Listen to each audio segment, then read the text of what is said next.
Okay. Right, right now, all you see is black, just pure darkness. Flashes of memory are starting to, you know, storm into your mind. You remember a short conversation. You're speaking to Master Aethelwolf on the ship. You're not 100% sure exactly what he's saying. It's somewhat muffled.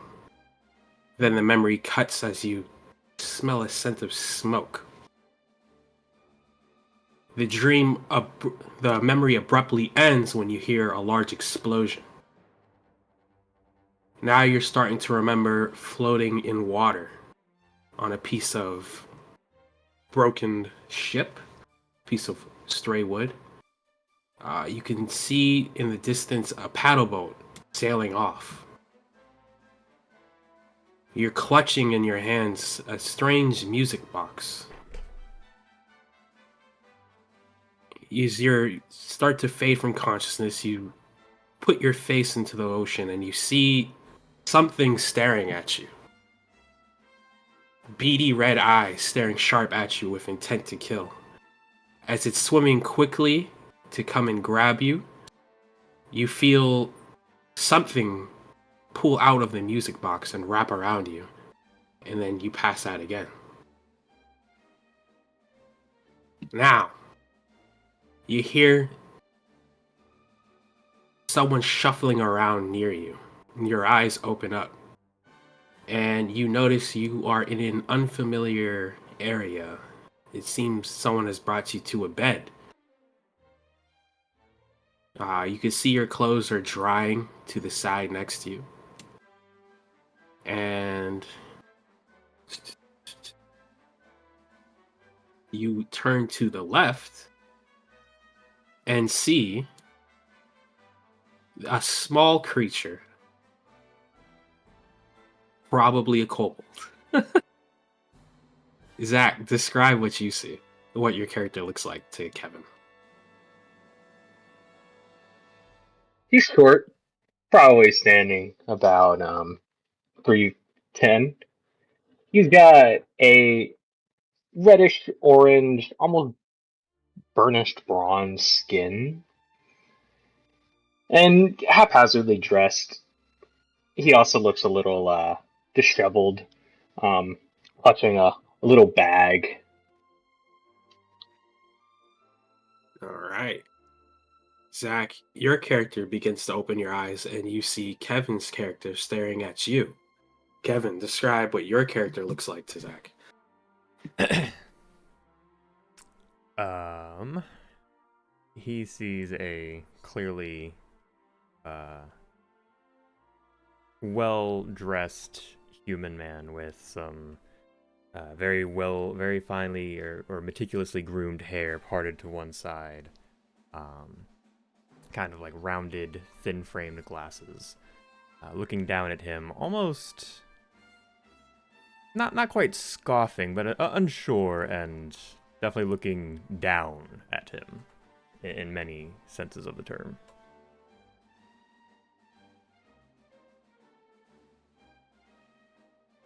Now, I leave it in you two's hands to take it from here for a bit, if you don't mind. You guys are alone in an unknown room. Last thing either you remember is being on a ship. Howie's gonna open his eyes and look up at you, and just they're gonna go wide, and he's gonna like stumble backwards. Just,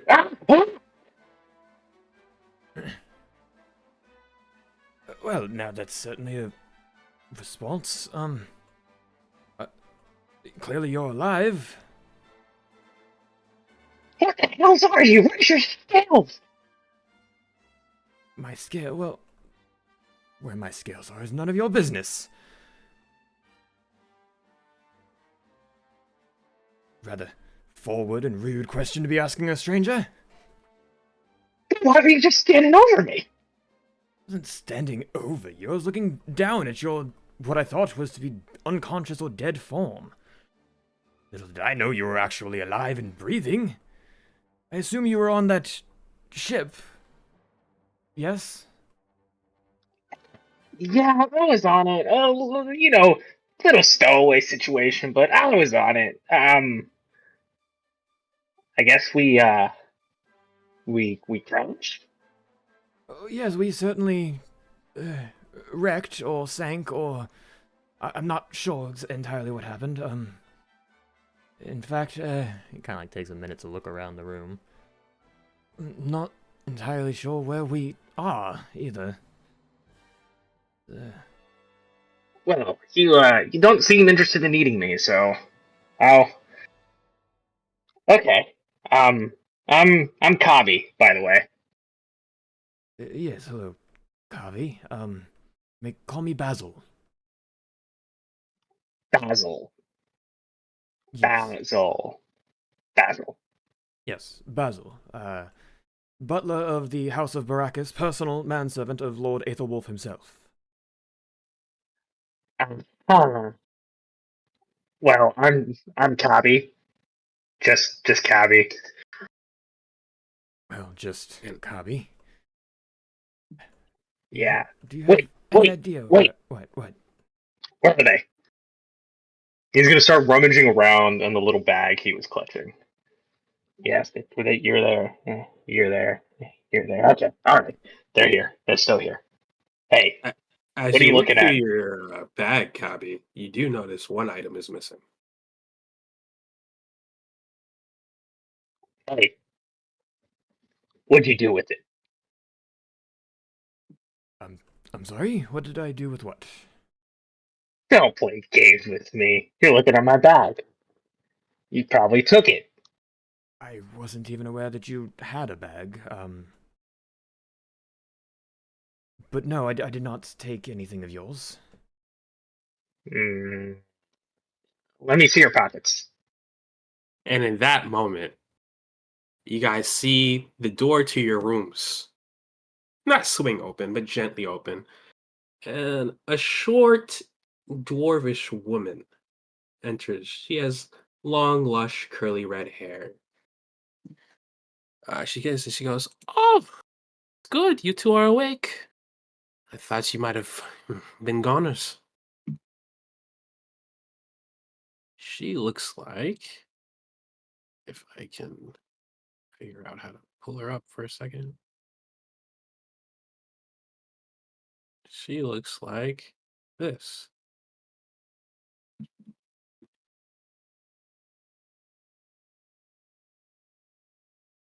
Let me know if you guys can see that. No. Nope. Nope. Oh, really? Oh, hold on. I see where I went wrong. Hold on. Let me just Just roll uh, 20 things. just roll 20 things. Boop, boop, boop, boop, boop. There we go. Aha.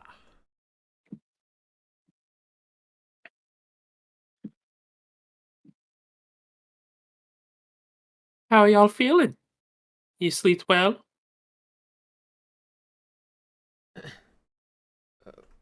Well, I suppose so. Where are we exactly, and how did we get here? Oh, pardon my manners. First things first, the name's Betty here, and I'm the owner of this here tavern, the Whistling Griffins. She walks up to you and hands you each a cup of water. Bobby's gonna recoil. Oh, not a fan of water, I see. No, you can leave it over there.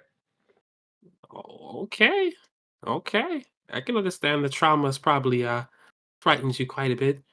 You two washed up on shore just a few hours earlier. We washed up on shore. Was there anyone else there? Anyone else with us? Or nearby? Or other Mm. survivors, maybe? Did you take my gem? Oh, no, I did not take your gem. And as for other survivors, no, it was just you two. Last that I could see. Bobby's gonna start rummaging around the room, looking for the gem. Are you sure there were no other survivors? specifically a rather large dragonborn gentleman. Yeah, Bronze scales? yeah, it's got to be here somewhere. Unless the big one Mm, took it. I saw other footprints near your bodies, but no other people. Oh, oh damn, I have to find him. Oh, who do you have to find? And in that moment, you all hear a crazy scream coming from outside the tavern. And we'll cut away from there. Ian, Chris, we're now at you guys. You are just coming off the ship at the docks from insert city name here. But you guys are just coming off the ship, entering into the town known as Pinebrush. As you're walking along, entering in, you'll notice a very small, veiled figure by a merchant cart saying, "Oh, look at you all. Goods for new travelers, a map, food, water. I have anything you desire right here." Oh, thank God. You know, I lost my tortoiseshell comb, and my God, it's been hard to maintain this tail of mine. Please tell me you have a tortoiseshell comb. A tortoiseshell comb? Hmm. Yes, so I will. It is against my pride, but I would even take a horse's brush for all I care. Look at this! And she holds out her tail to the merchant. Tangled mess. Hmm. Okay. Well, mm, 10 silver. I'll give you this horse brush I have. How good does this horse brush look? It looks, average. Uh, Uh, what do 10 you think? silver seems a bit steep for a horse brush, does it not? Yes, Oh, exactly what I was thinking. 8 silver. 8 silver. You guys can go ahead and roll me a persuasion check.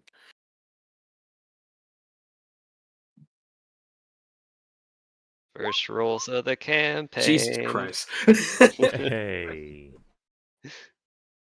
Tell you what, You tell you what. You make a fair point. Perhaps I am overcharging for the hairbrush. 8 silver. That'll do. You are a wise merchant indeed, thank you. Here are your 8 silver coins, and uh, she looks displeased with the brush, but it's more like well, we're roughing it out here. we'll also take that map that you mentioned. Something like that seems a bit useful in a new area. Yes, though it's only a map of the town. Don't know how helpful that will be if you guys are planning on leaving. Seem as you're packed for an adventure. Well, it never hurts to know. Never hurts to know. Fair enough. Yes, I can provide you all with a map. It will be 1 gold coin. Don't look at me. Very You're the well. one that needs to memorize everything, study. Why not use your intuition, your instincts? Hmm. Yes, 1 gold coin for a map of a city that we're not staying in does seem a bit much. Uh, and I have you. I'm sure you'll get into enough trouble that we'll see plenty of the city. Me? I am Holo the Wise Wolf. I do not get into trouble. Oh, of course, of course. I suppose you've forgotten how we met, but it's neither here nor there. Yes, well, we stayed out of trouble, mostly. Well, you've got your brush. I suppose let us be off. Oh, I also trade in information. I see you guys must be here for a reason. Information, you say? Yes, if you need to know anything about anything, I am here for a price.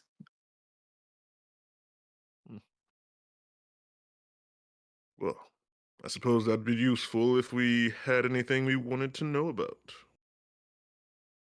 Oh, Holo tries to be a little bit coy. I have a passing interest in perhaps some myths and stories in these parts. Deities of a natural nature. Nature's deities, one might say. Do you happen to know any local stories, legends about such a thing? Local stories, legends. Hmm. As far as local stories, I, you know, I can't tell you if it's a deity or not, but there's been talks of a white elk roaming around in the forest that's said to talk to people. That could be what you're looking for. Ah, yes, it might also be an albino deerfly, but Oh, thank you. I appreciate the knowledge. oh, but of course. He puts his hand out. She takes her thumb and pointer finger and just uh, picks the top of his hand and shakes it just like that, not wanting to touch much more. Mm, tip for my thoughts? God, that depends. How true was this rumor you just gave me? Well, I may charge a price, but I never deal in lies. Hull's gonna try to get a read on him, see how truthful this merchant's being. Go for it. Give me an insight check. I Oh, mean, he's just definitely. whistling the truth. Just Ah, yes. beaming with Well, honesty. I shall give you the remaining 2 gold coins that you originally asked for. How about that? Hey, gotta make a living somehow. Any money's good money in my eyes. Thank you I kindly. I appreciate the sentiment. I appreciate one with moxie, just like you. And in that moment, you guys hear a screech, a scream down from the middle of town, it almost looks like. And you can see people running away from that direction. Hull looks to her companion. It wasn't me. Mm, It sounds like something we should probably avoid. Unless there might be some coin involved. Hmm. Good point. I suppose we could take a cautious look. Yes, a peek. Let's not run into anything we would not want to deal with. We have other things to attend to. But let us go peek. Very well. You guys are going to peak, and I probably should have relayed this better, but Kevin and Zach, are you guys going to go take a peek as well?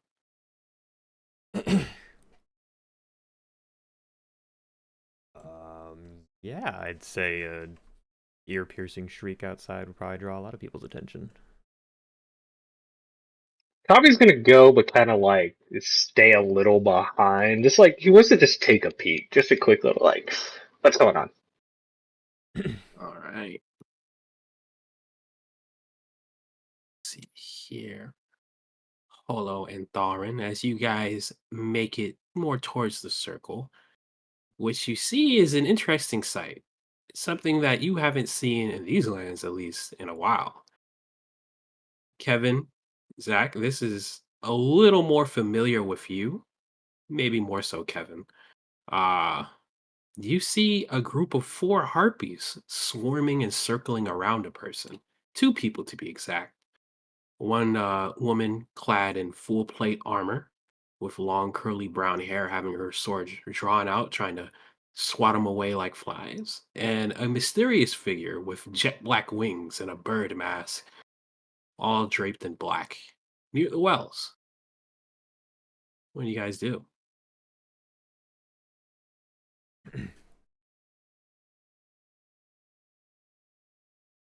Well, Kabi, I'm not sure about you, but I'm not the most adept when it comes to combat, but perhaps we should assist those folks that are running at least. Why? I don't know. Harpies are not exactly the friendliest of creatures. No, I mean, okay, then let me change it. How? We have no weapons. Well, no, but certainly, we could pick up the slower ones or scoot them along faster. Maybe, someone fell over that needs. We're trying to assist, are we not? We want to get in the good graces of the folks that just saved us, yes? They could pay us. Yeah, yeah, it's fine. He's gonna look around for like a dagger or a crossbow. Yeah, you see a small knife. Yeah, I'm gonna snatch it up. Yeah, all right. I can't jump very high, but I could stand on your shoulder, Longan. Uh, I suppose we could try that. I'm not exactly very strong. Yes, And then in you the back of your head, actually, you hear a voice speak to you. He says, boy, you may not be strong, but I am. I'm gonna quickly look around. See who, if I could, I don't know. Obviously not gonna see them, but see if I can spot the person, speaking to me. Nope, don't see a thing. Did you hear that voice? Who the... Boy, trust in me. Put your hand forward and let me do the rest. I'm not sure if I should. What? great. I had to wake up next to a weird one. Do it Quiet, now, little one, boy. quiet. There's a Do it now, conversation. boy, before they notice us. Okay, sure. Just, like this? Kind of holds his hand out, palm forward. Uh, you let out a blue blast from your hand shooting at one of the harpies. Please roll initiative. Hollow Tharin. As you're walking down, as I said before, you do see the four harpies swarming, and you see a big blue ball go and strike one of the harpies. How do you react?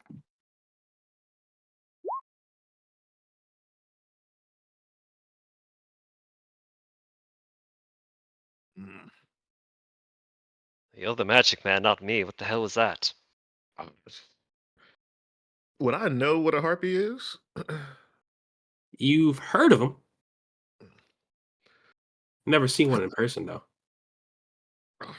I don't know what to say other than why should we get involved? Perhaps we just wait and see what happens.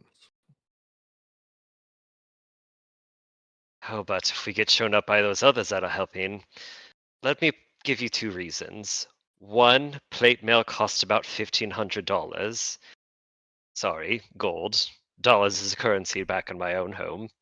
The Great Sword, perhaps another 20. If they are wearing that plate mail, it means they certainly must have more coin.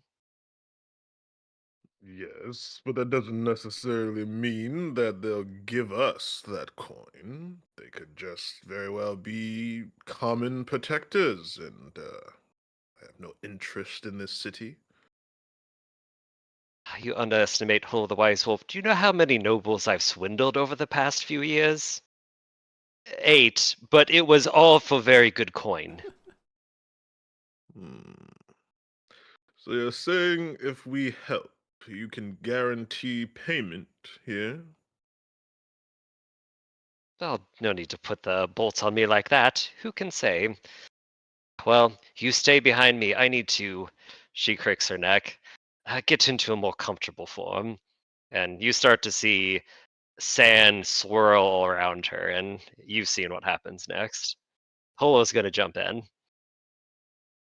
All right. I Uh, don't think Thaldrin probably just roll his eyes and then crack his neck and move forward. all right. So, roll initiative. I also have to roll initiative. Overlay on Discord.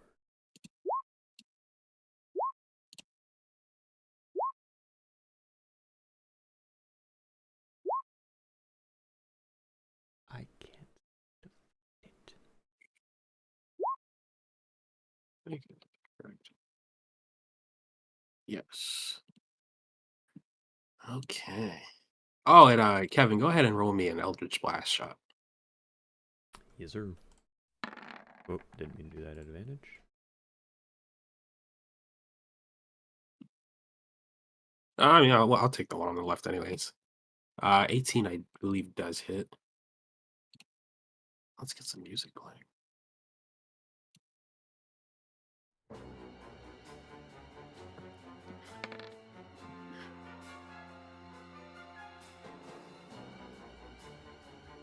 Oh, that's not how I want it.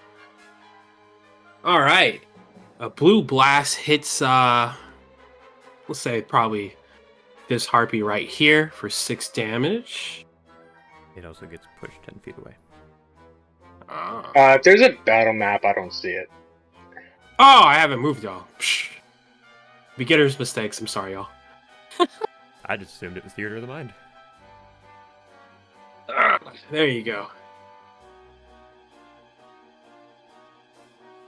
And I'll say, in the case of this harpy being pushed, it's more so that it got shot down. It got pushed back 5 feet, but fell to the ground. Oh, okay.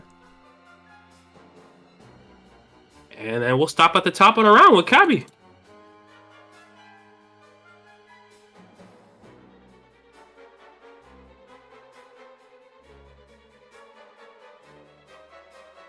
Hobby is going to. So it's knocked on the ground. Is it incapacitated in any way? No, it's just prone. Wait, but I get advantage against prone creatures, right? Yeah, if you could get up to it. Well, there you go. No, I actually can. It's 40 feet away. Damn. Wait, but I can do bonus action dash as a rogue, right? If you have the feat, all right. Cunning action? At level 2, level 3? I don't remember. Yeah, it is. Cunning action, level 2. Okay, I'm gonna do bonus action dash.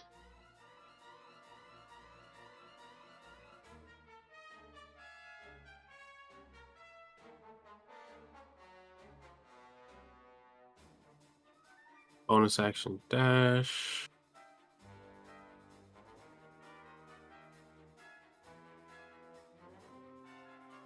So yeah, I'm gonna do bonus action dash and do a sneak attack, but I can't move my guy.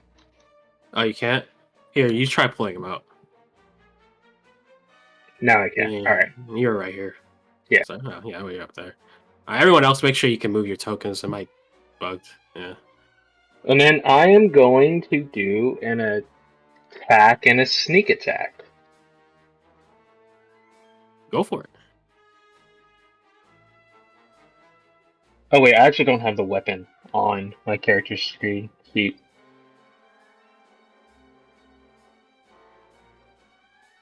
I think you can add it from the compendium.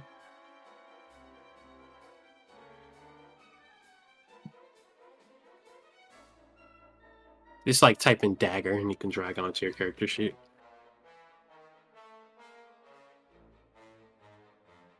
A regular dagger, please. I know. I'm trying to drag.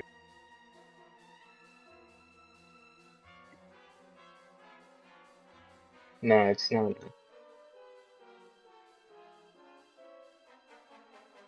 No, it's not letting me. Oh, it's not. Hold on 1 second. Let me see if I can do it for you.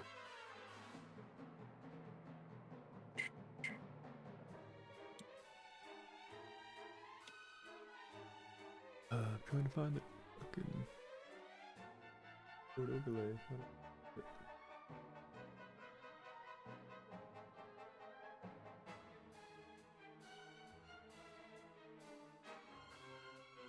What? Did you see that? Yeah, what the hell? Saying I don't have an updated character sheet.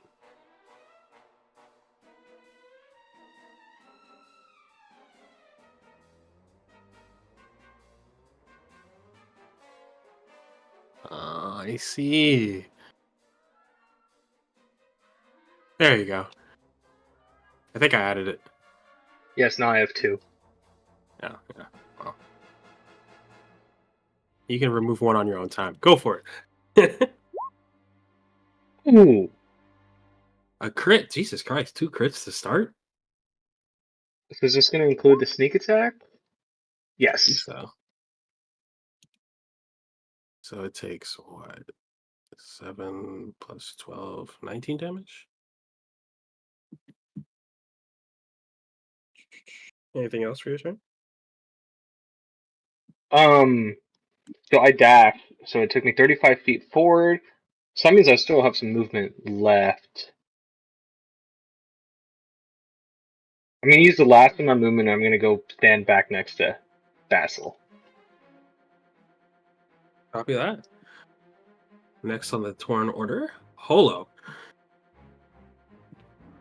Polo will first cast the one spell. Fairy Fire. It's a 20-foot cube. I am going to cast it here and just hit these right 2 harpies, or attempt to. So I will link that. They need dexterity saves of 14 or else they get affected. Copy that. Dex saves for them is just rolling dex, isn't it? Am I tripping? Yeah, unless there's a plus save on their sheet, you just hit dexterity and that's the save. Copy. Oh, that's 1. So first one makes it. You can ignore the advantage. We're just gonna go with the numbers on the left. Yep. And that one also makes it, so they both make the save. Gotcha. And as she casts that, a mini tornado of sand forms above them and then goes down to the ground, but it misses them. In the same motion, a sandstorm envelops her, and as it dissipates, in her place is a dire wolf. Ooh. For a direwolf, do you need me to add that to you? Not sure. I've never really dealt with a druid before. But I think if you throw out a dire wolf and give me control of the token, that'll be good enough. Gotcha. I'll put.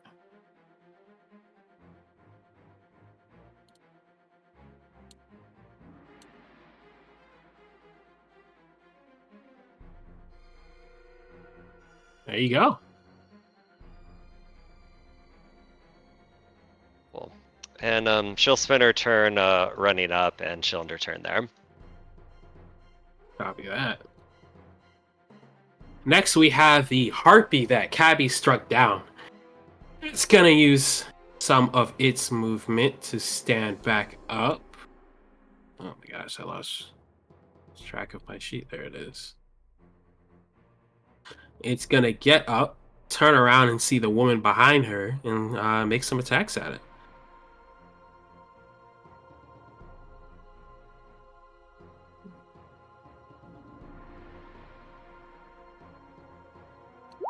Slash.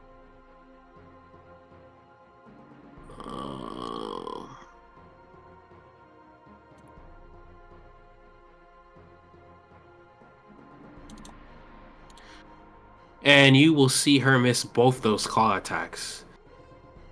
And she's just going to try to spread her wings and fly away. The woman's not going to really do anything about it, and that'll be her turn. Basil.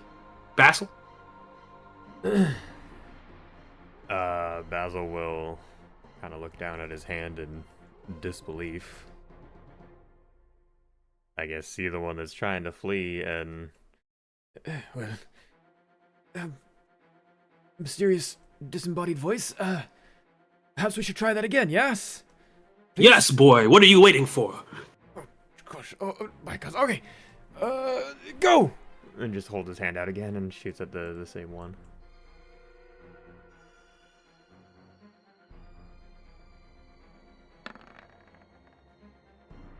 That 22 does hit. Damn, you guys hit. Jesus Christ. 3, and then another 10 feet push, or however you would like to handle that. It will be 5 foot back and then back down to the ground.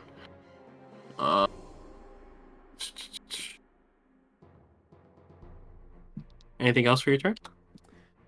No, it's kind of just take a step up next to Kavi. Actually, I'll take a step up and then a step to the side.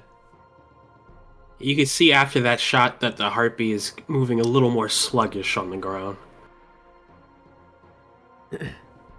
Okay. Probably just have him say something like, "I think we've almost got that one, Kabi.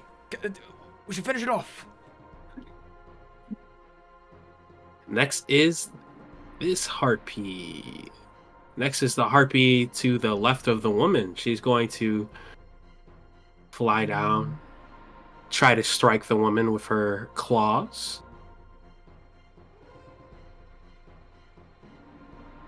If I can find her character sheet. It's going to be a claw and club. The club mixes, but you do see her actually connect with the club. And that'll be that. On to the next harpy. This one is the one in front of you, Holo, as it sees this big dire wolf flying underneath it. It's going to try and swoop down and strike at you with its claw and club, as harpies do.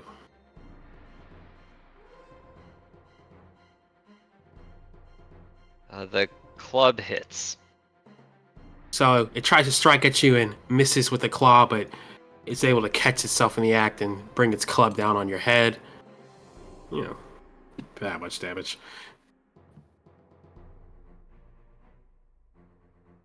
That'll be all for it. And then this last harpy is going to do something a little different. It shall start singing. Everyone needs to make a wisdom saving throw as it sings this beautiful melody. You bastard. I'm weak. Okay. As stands, alright. Holo and Kabi, for whatever reason, you just feel entranced by this music. You know, you can't help but kind of tap your foot to it and think how much you love it and how precious this creature is. You both are charmed. And that'll end its turn. Kabi. I forget the rules of charm. D&D. Ah. Wow. That feels odd.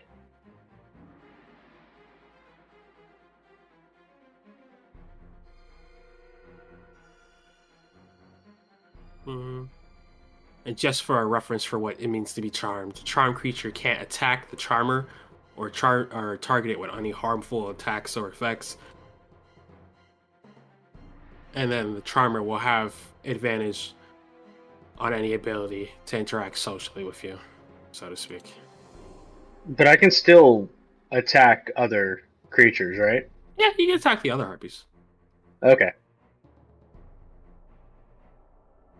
Alright, I'm gonna move back towards the harpy that's on the ground.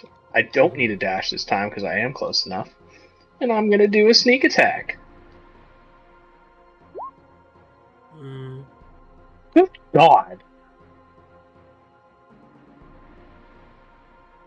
Why doesn't Zon get these rolls? Ooh, you know what? I'm sorry. No. I needed to read the rest of this ability. Apologize again, friends. Since you're charmed, you actually need to move towards the harpy in the most direct route possible. Oh.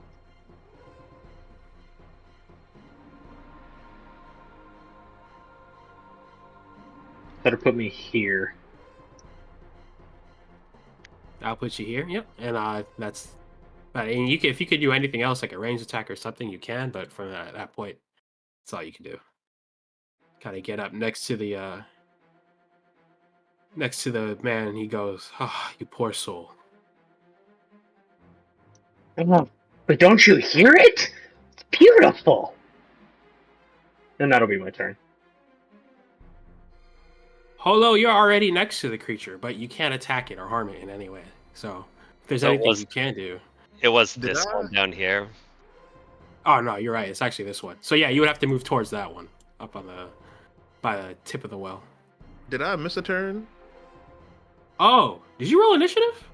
Yeah. I was a 14. Oh, I also see. only see the harpies on the turn order. I Yeah, see. I'm not It even just- on the turn order anymore. It didn't make it into the list. Hold on. Yeah, I think because we rolled initiative on one screen, it didn't convert over here, and I wasn't able to add myself to the turn order. Yeah, 'cause I was like, I think it's gone around, and I have not done anything. Hmm. Well, we know our initiatives. If you add us all to the initiative order, we can quickly put in what our initiatives were. Here, let me. I think if you just right-click the tokens, it'd be a add turn button or something. There you go. You say you were a 14, Chris? Yep. Oh. Think by that logic. Yeah, so you could go ahead and take your turn now, Okay. and then you could take another turn after the singing or one of the harpies. Okay. So this one is the one that's singing currently, right? Yeah, the one at the tip of the well. All right.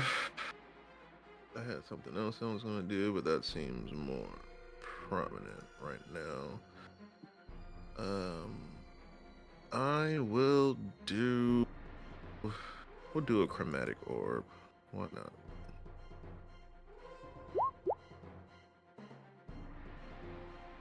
Chromatic orb.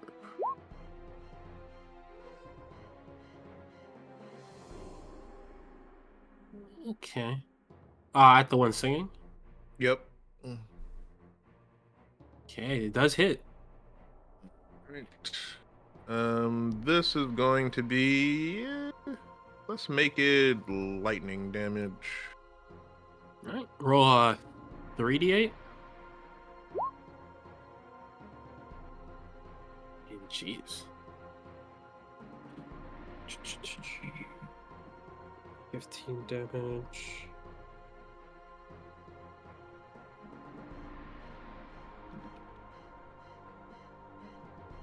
And you said it's lightning damage? Yep. Alright. Is this like something it has to concentrate on?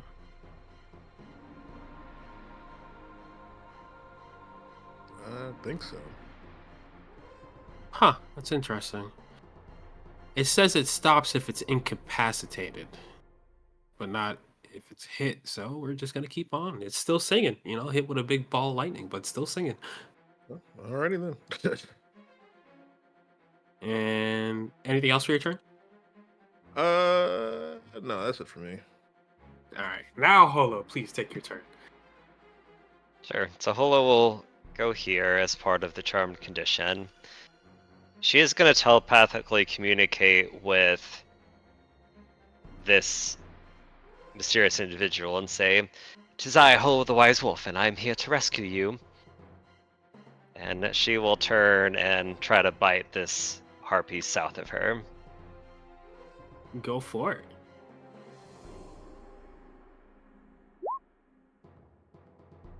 A 12. 12 does hit. I'll roll damage, and it needs to make a strength save throw 13 or get knocked prone. And it does take 10 damage.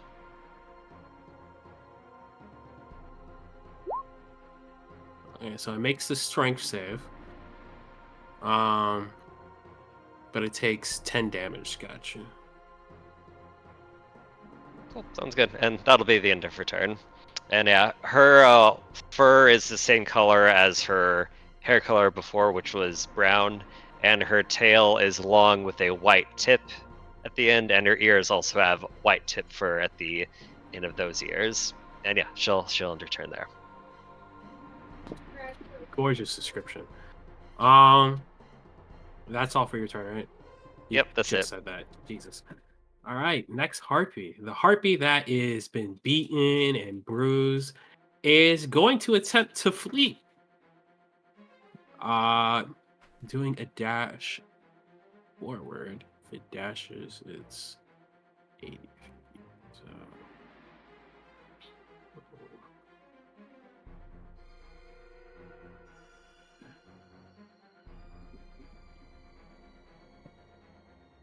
and you kind of just see it, you know,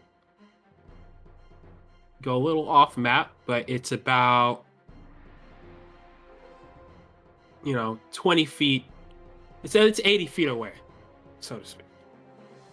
That'll be it for it. Alrin, your turn. Okay. That guy is running away. I don't know if that's okay.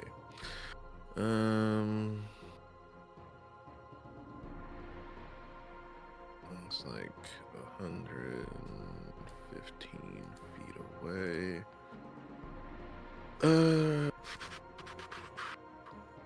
I am going to. Do I have line of sight? I know there are trees in the area. Are they blocking my path to see the one running away?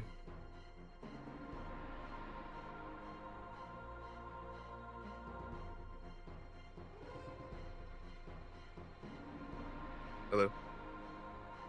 Sorry, muted myself briefly. My fault. Okay. Yes, this tree right here is giving it half cover. I'm giving it half cover. Okay. Mm-hmm.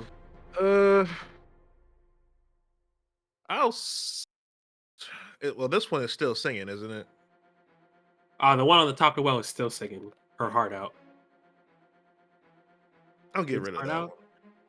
one. Yeah, I'll get rid of that one first. I'll go ahead. I don't know if I want to use another spell slot, so I think I'll probably just fireball. Yeah. I'll just firebolt.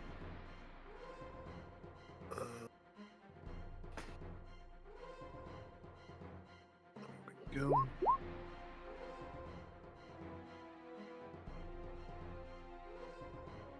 And 17 hits. 17 does hit. My fault. Oof. Let me Oh, just I switch rolled those a- stats. God damn. Okay. Well, that's one damage, I guess. You hit it, but like you just barely get it, and a little bit of the fire singes one of his feather, enough to irritate it, but not to hurt it too bad. Understandable. Yeah, I guess that's it for me.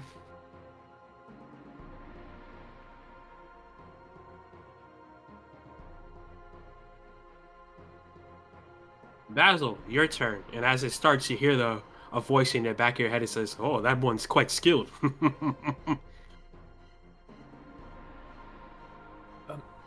Yes, sure. Someone skilled? Should we let that one get away? I don't think that's good, right? We should kill it. Oh, focus on the danger in front of you, boy.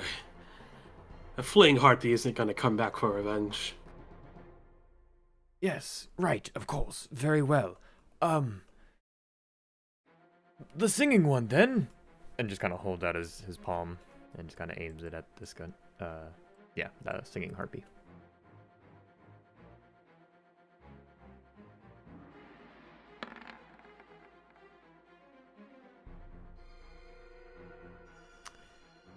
"24 def hits." Also, I realized we were not adding my charisma modifier from my agonizing blast, so I fixed it now, and it should. Yeah, that's better. It's got the +3 in there now. Okay, for 9 definitely hit.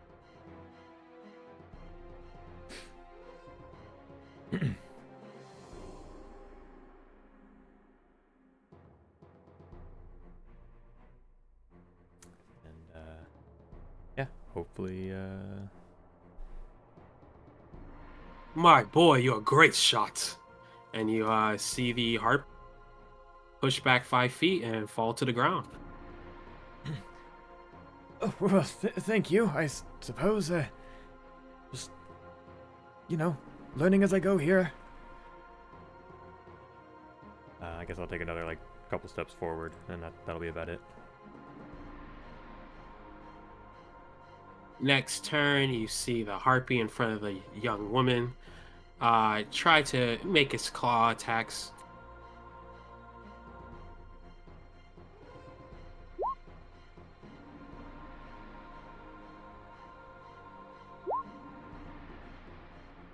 And she finally manages to land a blow with the club.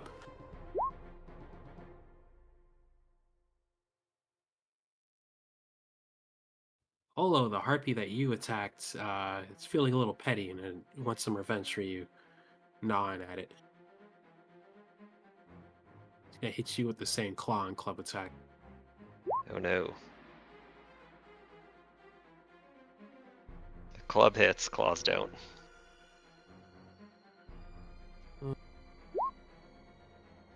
Strikes for 3 damage with the club. Holo gives a very throaty growl.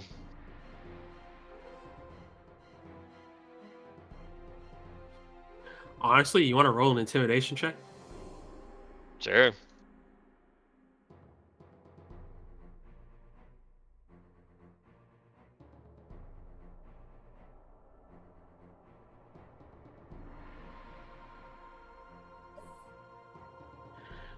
The creature is a little frightened of you, and it almost looks as if it's turning around to back away from you.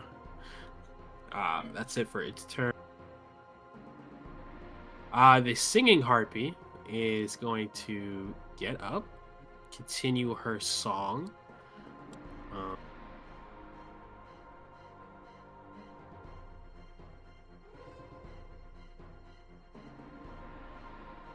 And it's going to move up behind you, Holo, seeing as you're somewhat distracted by its song, and make some strikes against your back.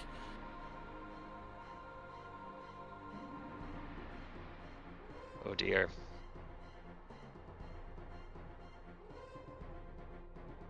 And it is advantage since it is flanking you. Yeah, so 21 and 16 both hit. So dealing 8 damage to you.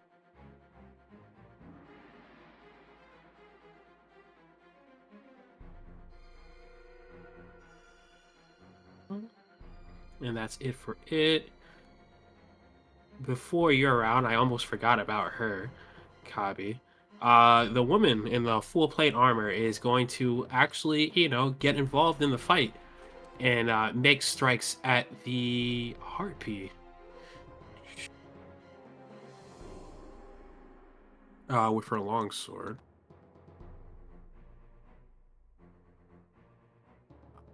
But she is going to miss. And that'll be your turn. Kabi, your turn. Am I And still charmed? You are still charmed. Don't I get to make like a wisdom throw?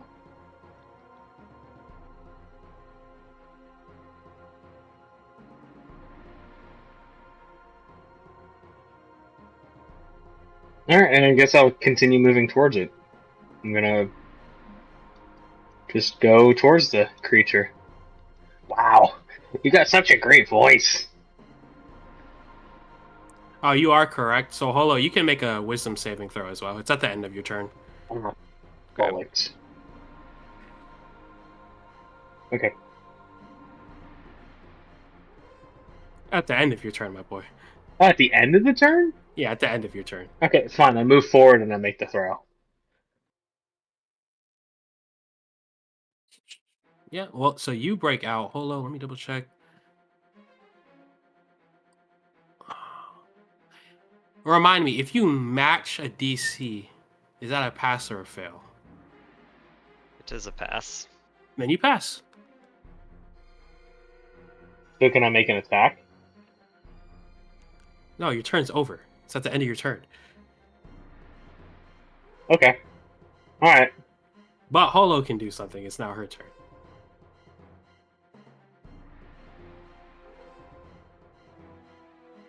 Yeah, Holo shakes her head and is it Kobe? Like the basketball player? What's your Hobby. name? Copy.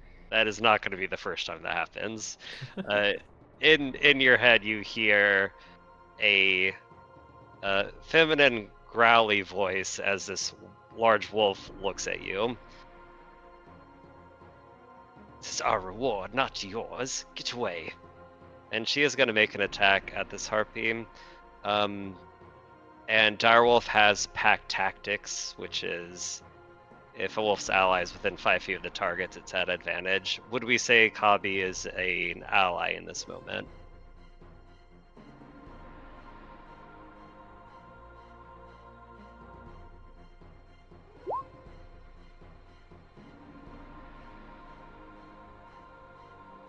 Yeah.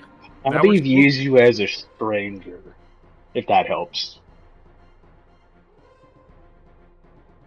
It doesn't, because I like to take the first answer that sounds right. I'm going to bite at advantage. Wah! With an angry bite, she lunges forward and bites at the one that was incapacitating her. 19 hits. 19 def hits. And 10 damage, and again, strength DC 13, or else be knocked prone.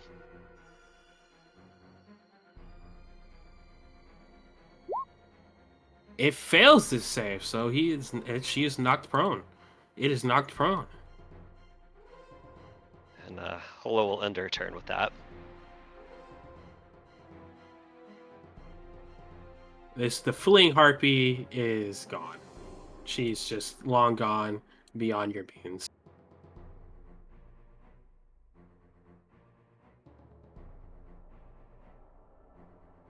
Don't even know what I did there. But Dalrin, you can take your turn. Okay. So the singing harpy is still alive. Yes. We don't Live have and prone at the moment. live and prone. She's currently a bit further from me. When it comes to spells and prone targets, that's a disadvantage, right? Or is it a normal roll? I don't think Ranged it gets attacks are at disadvantage. Ranged attacks are a disadvantage. Okay. That's a tad bit annoying. Not going to lie to you. And I don't have. Even if I did have a bow, it'd still be a disadvantage. Okay. I want to move up a little bit. No, I can't. I can't move my token. Here, pull yours out from your character sheet. Yeah, just kind of put it where the one was, or put it where you're going. There we go. Yeah, I'm just go right there for right now, and I will firebolt at disadvantage because nobody's really close enough for anything else. Oh no. I'm assuming a 6 does not hit. No, it does not. Okay. I don't think I have any spells that are bonus actions, so I will end my turn. As a Battle. mental shortcut, if you do a ranged attack that has a roll, it's at disadvantage if they're prone. Whereas if it's a dexterity saving throw, there is no penalty there. So in case that ever happens again, if you have a spell that isn't an attack roll but still does damage, it could work in its place. Does that make sense? I do, but I planned on using it, except you kind of Holo got in the middle of the fray, and since they're cool, he wouldn't have used it while you're in the middle. But yeah, that makes sense. All right, Basil, it's your turn. And as it starts, you hear the voice in the back of your head. Yes, boy, you're doing great. Go, save the woman. Be the hero, boy. Do it. Save the woman. Yes, of course. A hero. Well, no, I'm not much of a hero. I don't want to be a hero. I want to. Damn. Just holds out his palm again and shoots the Eldritch Blast at this one. Go ahead and roll.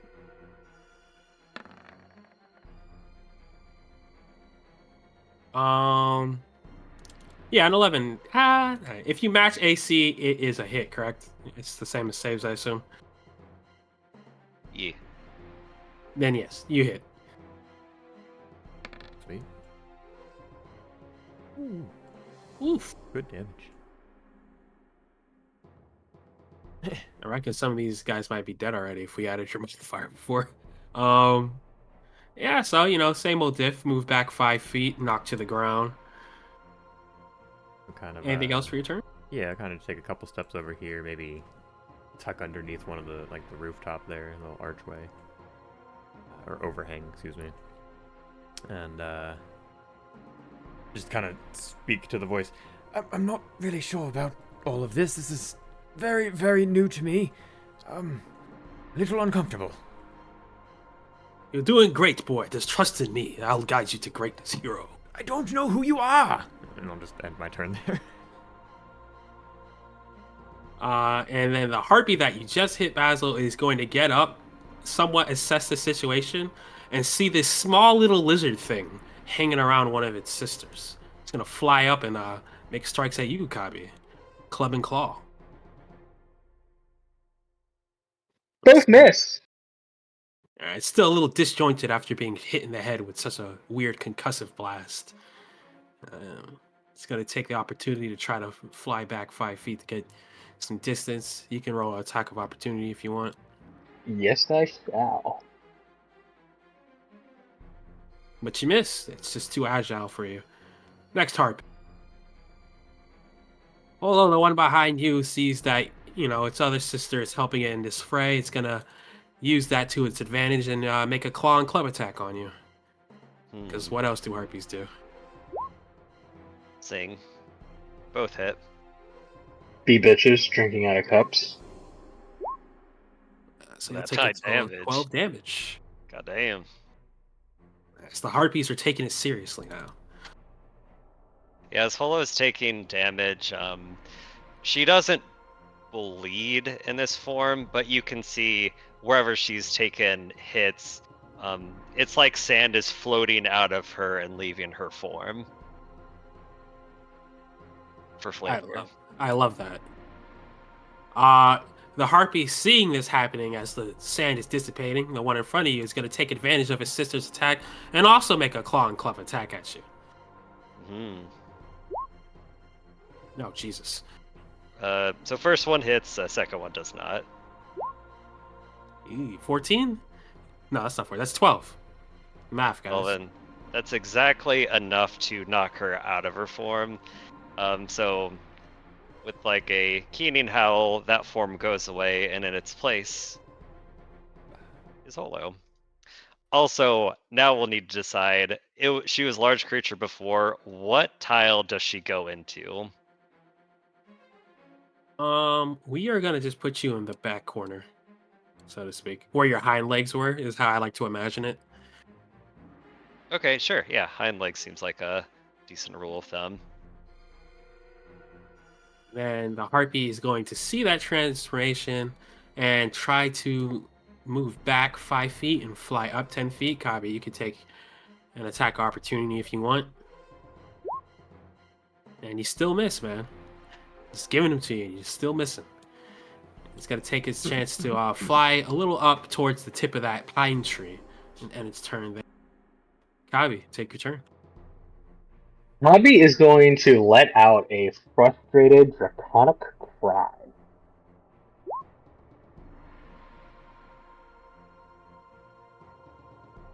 It should affect these two, right?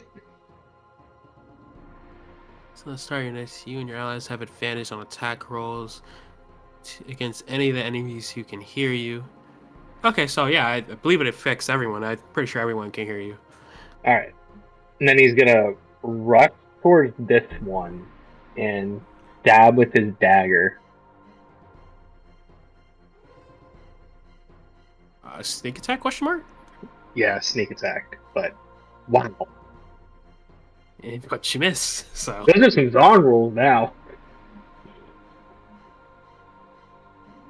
anything else for your turn? Damn it! That's the end of his turn. But everybody does have advantage against those two harpies now for the turn. I would say all 3 harpies if you can reach that one. But yeah. I think it's within 10 feet of. Yeah, it is. So I Oh, couldn't 10 reach. feet. Sorry, I missed that line. My fault. Yeah, so it's only the two near the well. Polo, your turn.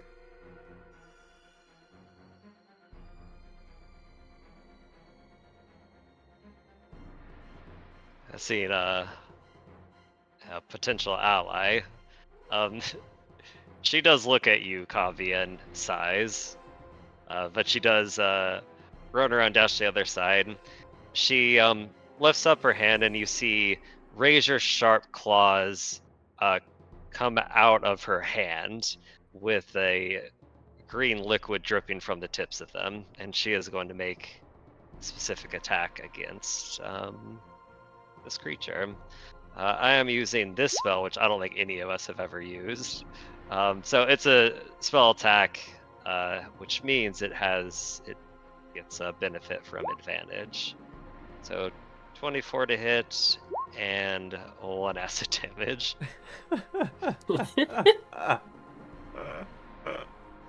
All right, the harpy takes a little bit of acid damage. Let's say you like slashed it, but you didn't get all the acid out.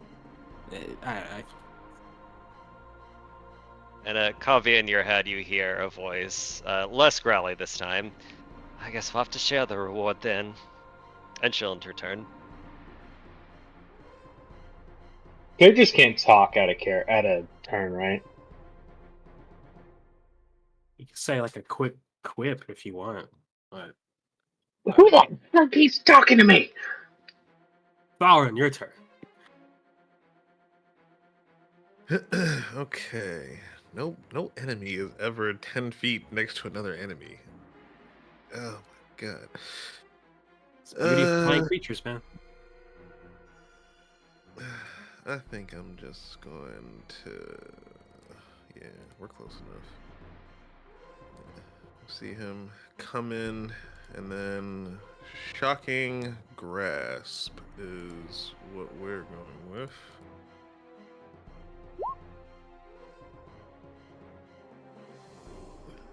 Yeah, 18 hits. Gonna count that advantage. And then boom. Gee, what is with these rolls? So beautiful. This harpy is just the luckiest one alive. Oh my god. Okay. Jesus Christ. I was hoping that would do so much more. So I came here from 20 feet. I'm just gonna back up one since it can't take any reactions. And yeah, that's it for me. These rolls, man.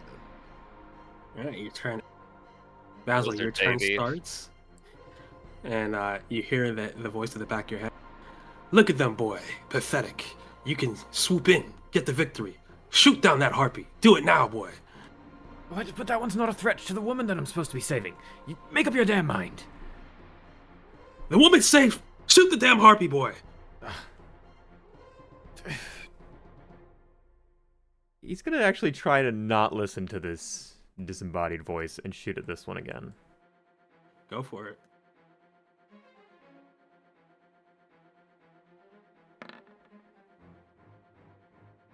$19 hits.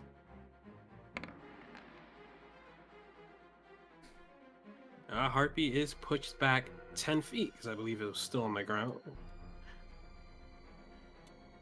Anything else for your turn? Yeah, I'll kind of run up closer to the woman he's supposed to be saving and say, Madam, hopefully we're helping. Just kind of prepare. Oh, you're a wise guy, aren't you, boy? Next turn. The harpy that you just shot is assessing the situation, seeing that one of his companions has died, the other one has fled to the tree, is going to try to recapture the situation by flying up behind Kabi, since you're small, frail, and easy to eat, and make a club and claw attack at you.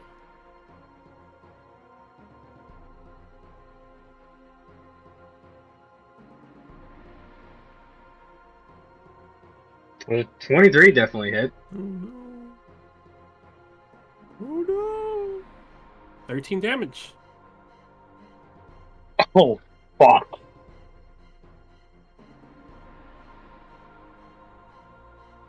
And it's going to step back 5 feet. You can take an attack opportunity if you want.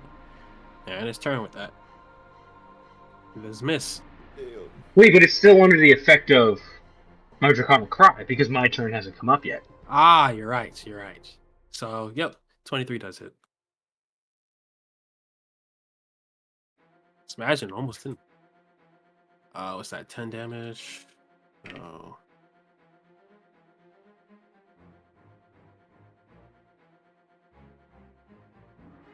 Next harpy, the one in the tree, is going to start singing its song again. Everybody, give me a wisdom save.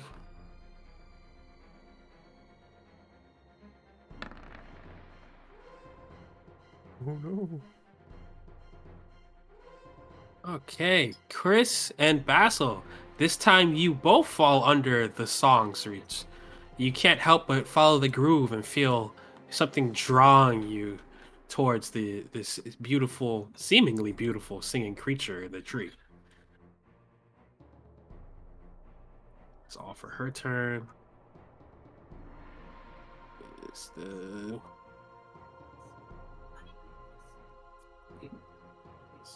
this one.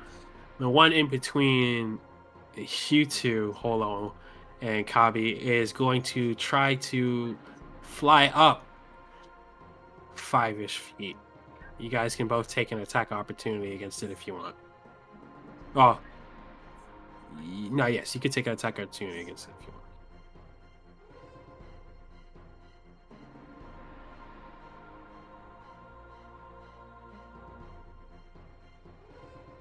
To Holo? this point, I haven't declared that I've had a quarterstaff in my hand.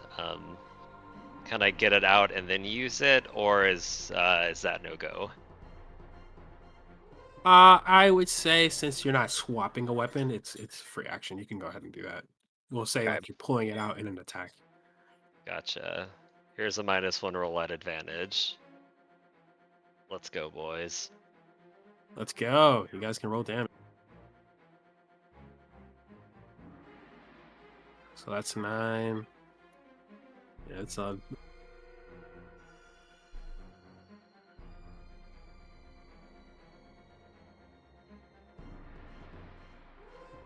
I don't think I've ever seen a negative added to damage before.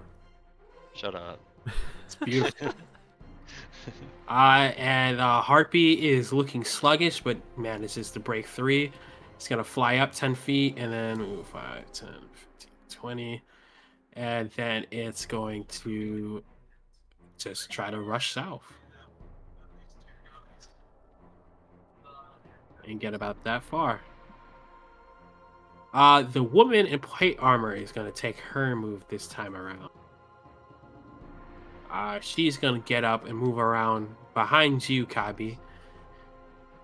And she is going to strike at the harpy there. But you see something odd. It's as if her sword is glowing a bright glowing.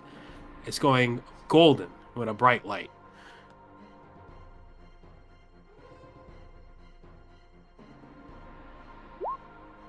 .21 will hit. So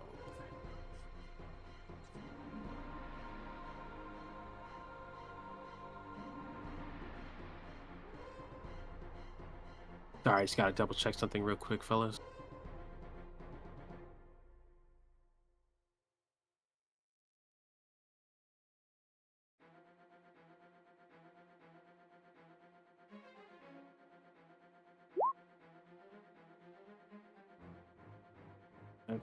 And you see as this glowing sword slices down that it just cuts that harpy right in front of you, Kabi, into two. And it falls over, split in half. Oh, wow. Kabi, your turn. I.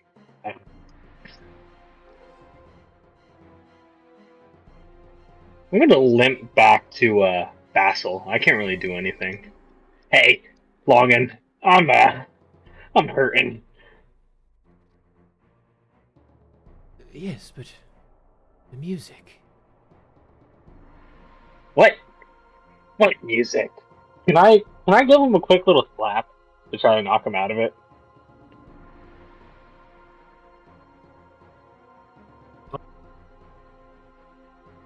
Is that like a thing? It doesn't say so in its language.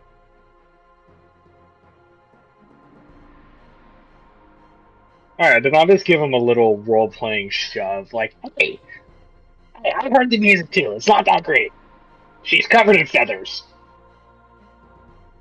No, you can damage him if you want to make him redo the roll there. Oh, okay. Yeah, I'm gonna just slap him. It's an unarmed attack. I guess I just rolled this. I don't even know what the heck that is. It's just an unlabeled attack. Yeah. Isn't an unarmed attack just the strength modifier, if I remember correctly? I think it's a strength roll. That's just strength. Okay, I can roll strength. Oh, I meant for damage. That too. Ow.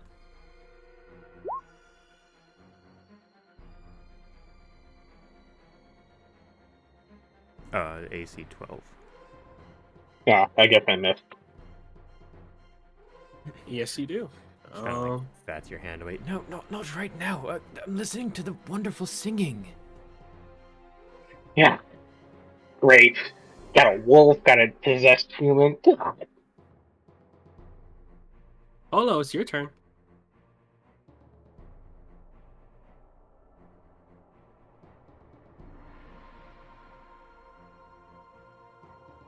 Polo will move.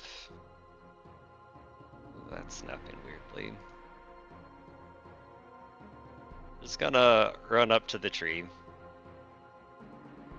and look back and say, Tal, I hope you have more magic juice. I don't want to change again. And Holo will take the dodge action and end her turn.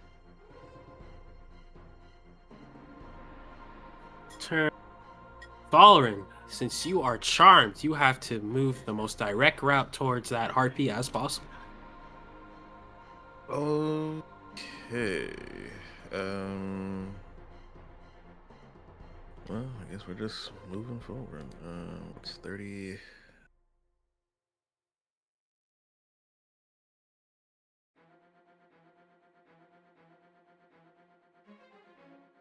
Oh, the song. It's so amazing. It's so comforting. Oh, not you too.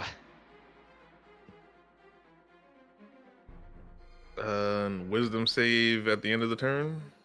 Yes. Then your turn. You fail. You're still charmed. That Well, I song get, is so damn good. For Dwagars, we get advantage for any charm spell. Does 18 pass? 18 does pass. I can put that in there. Is a harpy ability a spell? It's not really a spell, just charmed or stunned condition. Oh, so not just a spell. Nice. Yep. That part. Basil, sorry. At the start of your turn, you can hear the being a little upset. Damn it, boy. How are you going to fall for such a lackluster song? Strike the thing. Quiet, you, quiet. It's beautiful. I'm gonna go towards it. I want to hear better. Hello, keep singing, please.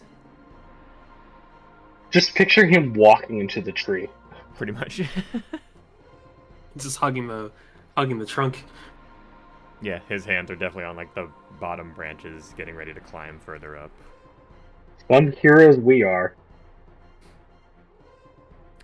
End of my Ooh. turn, yes. Saving throw? Yes, sir. Make a saving throw. Okay. And you fail. That's just too nice. That'll be The it. fleeing harpy to the side. Keep itself dashing. 30. So it's about, I want to say 30 feet off the map.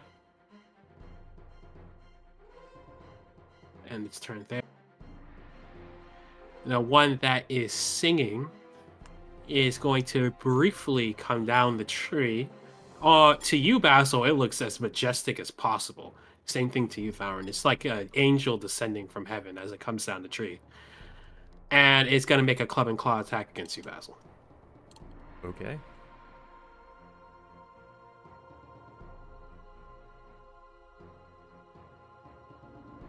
Yeah, both of those hit.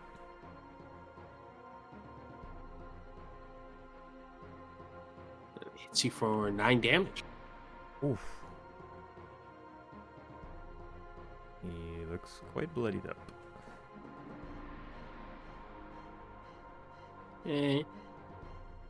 Copy. It's your turn. I'm gonna walk up to what I assume is a figure in black and just kind of look at him and just go, "Can't you help, Eddie?" He just kind of turns around and looks down on you. Honestly, give me a charisma save.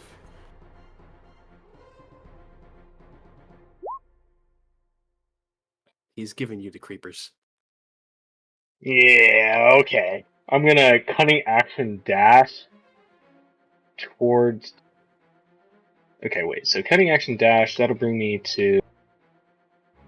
Okay, I'm gonna go here, walk around everybody, and then come up behind the harpy and do a. It's 10 feet in. Oh, yeah, you're right. It's on the ground. Go ahead.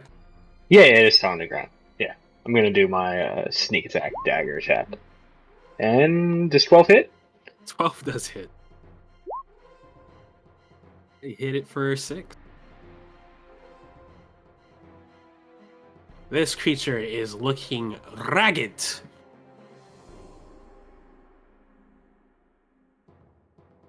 Anything else That's for your turn? nah. That's gonna be my turn. Polo? Polo will use her little acid claw attack again. 11. 11 does hit.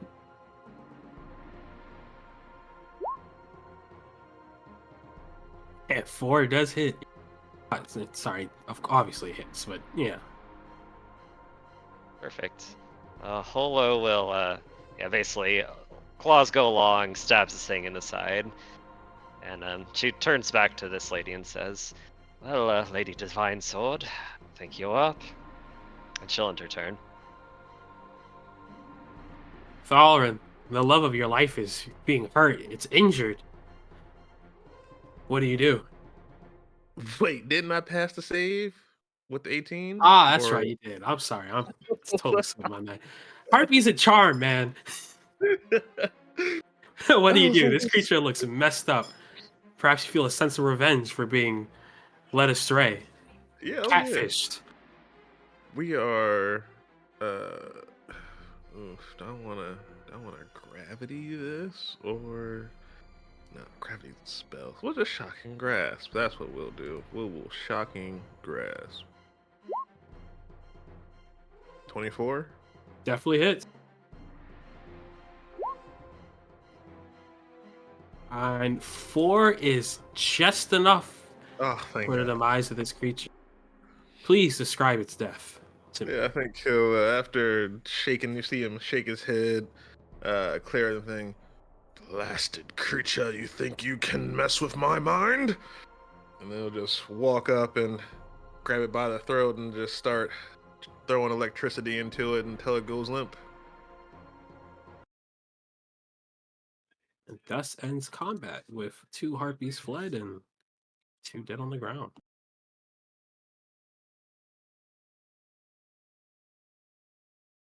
Holo will walk up to the lady with the sword.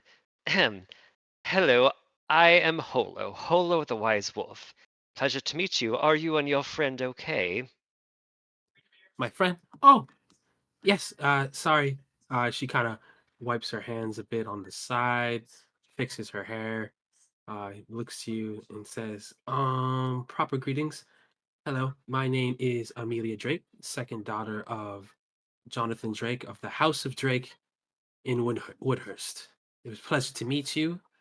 We appreciate your services assisting me and my escort. Oh, the pleasure is all ours. You can see she kind of walks back to check on the road figure and is talking to them, and you can hear them whispering a bit under their breath. Right. Logan, you wanted to get involved in this. Go say something to them. Oh, right, of course. Yes, sorry, my head got a bit fuzzy there for a moment. Yeah, the damn harpies voice. Indeed, I forgot that was one of their capabilities. Have to watch out for that in the future. Hello, madam. Pleasure. We too were part of your rescue.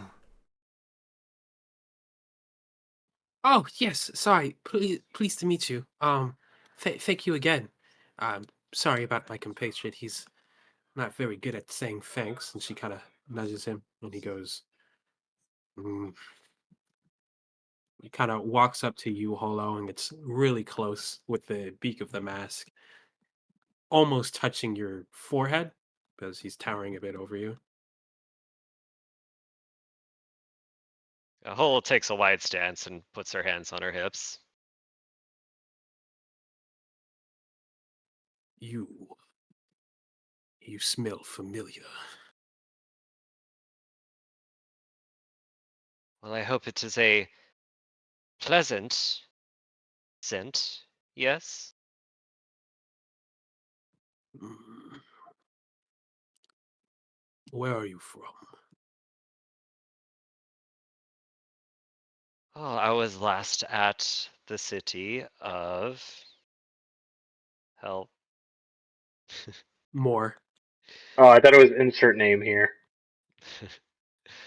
I'm from the magical city of Moor, and from other places before then. More, you say? Are you here for the request? Oh, Thal, what a coincidence. Yes, my friend and Thal here. We were responding to it. Well, how about that? I hope that you like what you see so far. You see, my friend and I, we are very capable.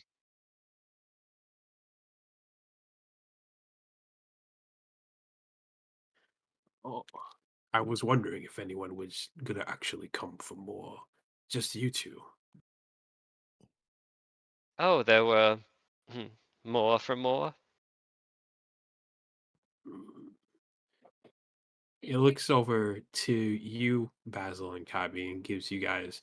Well, you can't really tell through the mask, but you can feel his stare just shooting through you like a knife in your chest. What are you? Kabi, manners. I would like to point out we are not affiliated with those two. Never seen them before. Yeah, well, I wasn't that interested either, Wolf Girl. Mm. And I'd say if you are the person who did this contract, this fight wasn't a part of it. We will be expecting compensation. Right. Hmm. Well, from my point of view, he looks at you, Basil. One of you was doing quite well, so. Hmm. You there. You're not here for the job, he says to you, Basil and Cabby. Well, no, this is the first I've heard of any contract. I came on other business. Yes, we were in the inn and we heard scream and we came out heroically to help. And he's gonna kind of strike a little pose. Basil just kind of shakes his head. I mean, that is what we did. You're the one that told me to run forward. Real champions of justice you are. Would you like a job? That depends. Are you paying? Yes. Handsomely? Very. At the end of Well, our journey, of course. yeah. Well, then, Kabi the Heroic is at your service, Mr. He ponders to himself a bit. Auric, you can call me. Arbit. Auric. Auric, of course. Forgive Kabi. What about you, young man? With the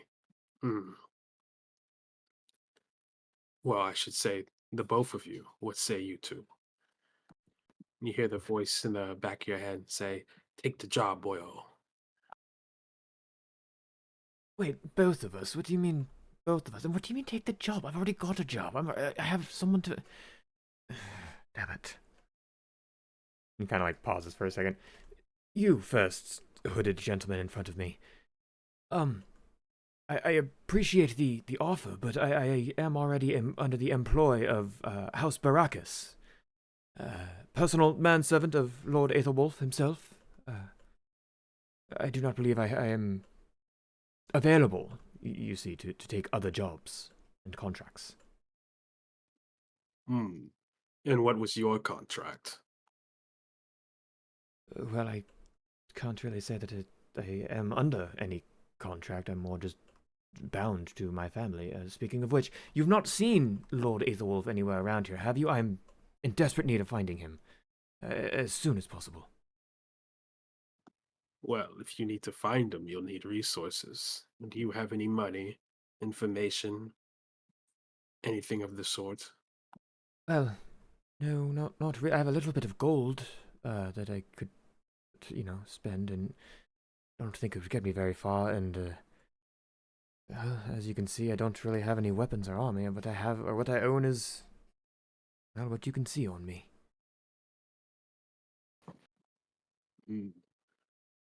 Well, then I say allow me to hire you at least until we reach Morbori. From that point on, you can decide whether you want to keep the job or not, but I'll pay you regardless in Morbori. Would this happen to be on the route to the Kind of leans in a little conspiratorially. to the City of Brilliance? So you are aware. Yes, actually. Me and my compatriots here, these hirelings of mine, are on our way to the Soul Sea itself. Well, that is quite fortuitous. I suppose it would be beneficial to travel with you all. At least to there, perhaps. Lord Aethelwolf has found his way there, or at least on his way. I hope he's all right. This one's more sweet talker than you, Holo. That remains to be seen. Speaking of which, Thor and Hollow, describe your appearances to Cabby and Basil. And can I also start getting names spelled out? Just for my notes.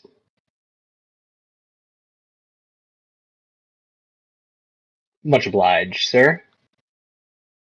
Well, Holo that's fair. Thought there was a Q in there somewhere. I thought I heard a silent thaw. CH. Now he just seems like a Game of Thrones character.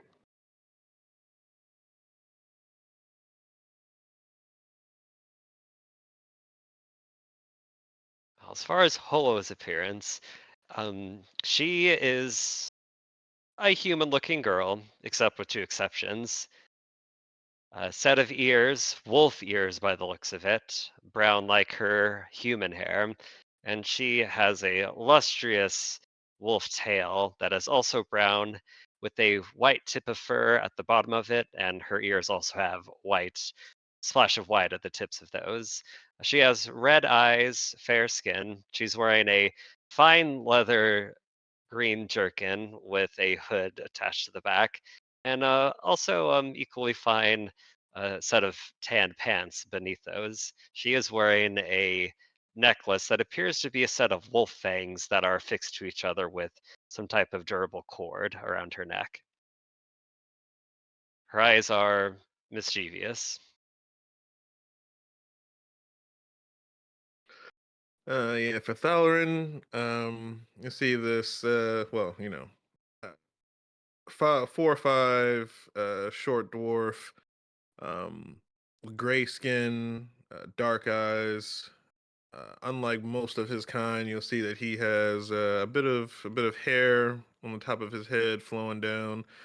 His beard is braided in certain parts and comes down to about the middle of his chest.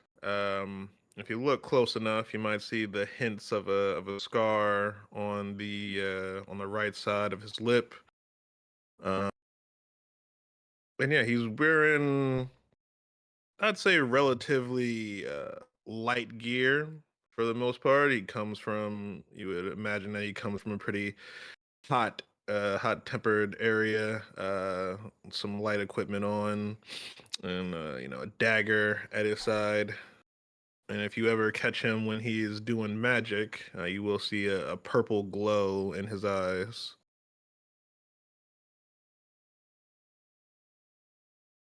Mm, Amelia. I yes, Aruk. Uh, tend to the guests. Give them the information. I'm going to rest the tad at the inn. You kind of see him wander off into the end, leaving you guys with just Amelia.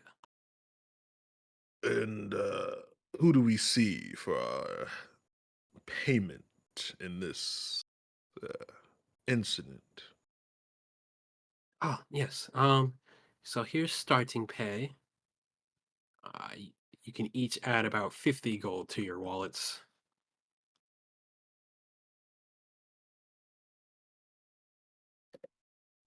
That's all well and good. Bakabi's lost something, and he can't really proceed until he gets it back. You've oh, I'm sorry. Who's Kabi?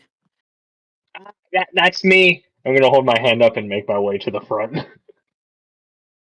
Oh, okay. Uh, from my time being here, if you need information on something, they say the small merchant man at the docks, Etty, he's always a good guy to go to. Right. Well, Basil never turned out his pockets just to make sure he didn't steal it from me, and then I got to go back in the inn and got to search the room again. Basil, you didn't steal it, did you? What? No, I did not steal anything from you or anyone. I'm not In a the back thief. of your in the back of your head, Basil, you hear a voice in your head, blast him. How dare he accuse us of petty thievery? Blast him now. I'm not going to blast anyone right now. I don't even know what that means. Who Put do your hand you forward. I'll do the work, boy. Just do it. No, stop trying to make me hurt things. who do you keep talking to? I am not entirely sure. A voice keeps speaking to me in my head, and it made the energy come out of my hand. We That is, should have never climbed on that boat. well, I'm starting to think that I probably shouldn't have done the same. You two, dwarf, strange furry woman. You didn't take it, did you? My ruby? Small mutant, I have no idea what you're talking about, nor do I know what you are. I am a thief. You didn't. Amelia kind of giggles a bit in the background. Oh, a ruby. Oh, tell me more about it. Yes, this intrigues me, this ruby. She has a mischievous twinkle as she says that to you. Yeah. Why don't you forget about it? It's mine anyway. Nope. I am Holo the Wise Wolf, and I remember everything. Okay. Right. Well, woman, tall woman. You said you had something for us, and you gave it to us. So, Kabi will return to the inn to search for his possessions. Oh, okay. Well, like I said, Etty usually is good at that kind of thing. If you need more information or something, from what I hear. Oh, the person on the dock. Okay. Effie, you said the name was? Yes, Etty, I believe is what the people here call her. Right. Well, tall human with the voice in his head. Come, we must go seek out Etty. Oh, you're referring to me? Okay. Basil is the name. I do believe I told you once before already. Right. Basil. Thought that was a plant. No, Basil. With a shorter A. It's fine. Whatever you want to call Babble. it. Yes, Basil. Basil. Barkill. Well, it's what I get for trying to teach a kobold to enunciate. Good for nothing but labor. Hey, hey, hey. We're good for more than just slave labor. Or is that all you see, my kind? And he's gonna take a threatening step forward. Well, Step I mean, forward, punch him, hurt him, choke him out. you. Honestly, I don't think kobolds are very good slaves after all. I think something with a bit more meat on them might be better. Right, I well, didn't I can tell you say about hundreds of us down there in those bastard tunnels.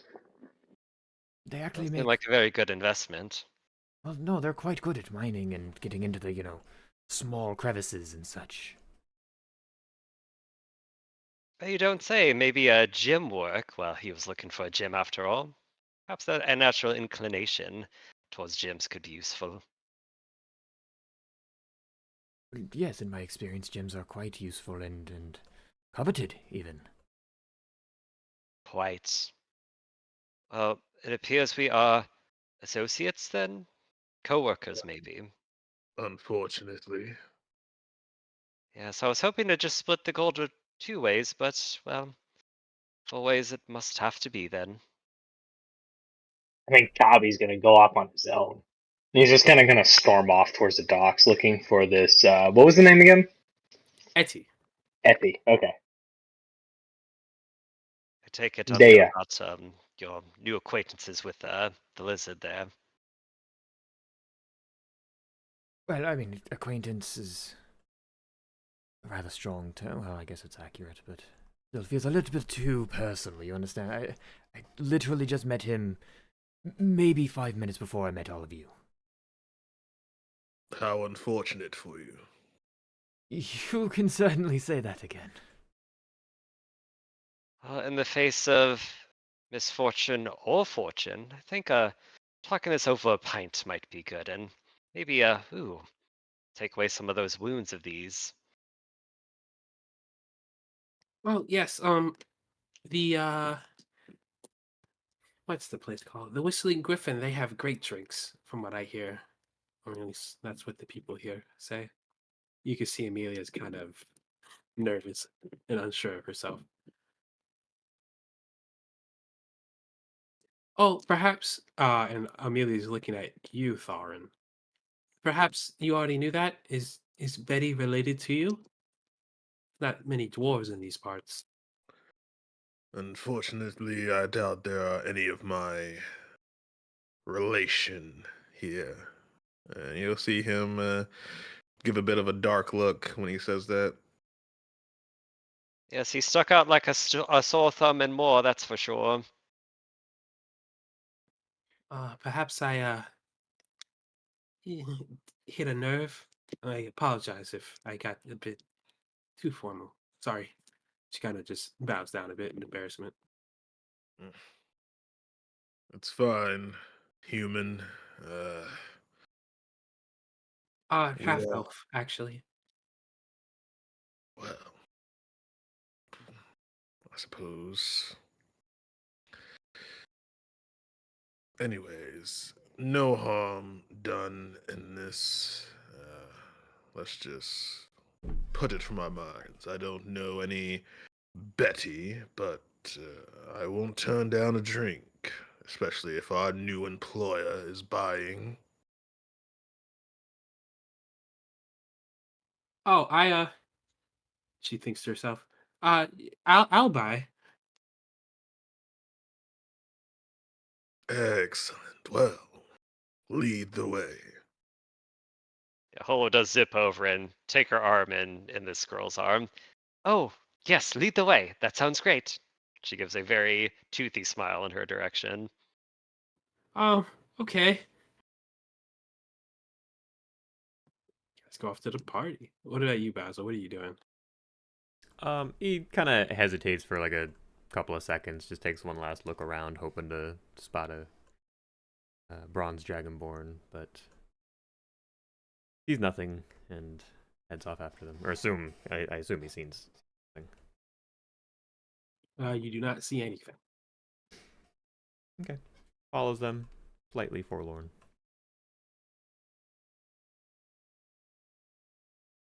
All right. So from that, everybody is going to the tavern except for Kabi, who we're actually going to follow a bit in this journey part scene, whatever you would call it.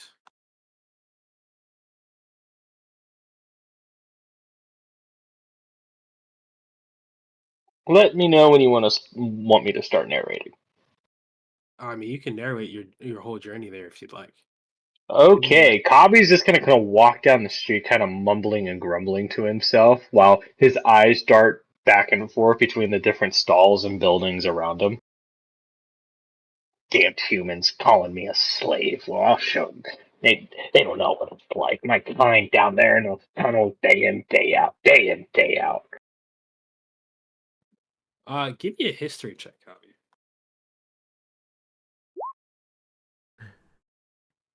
Yeah, carry on.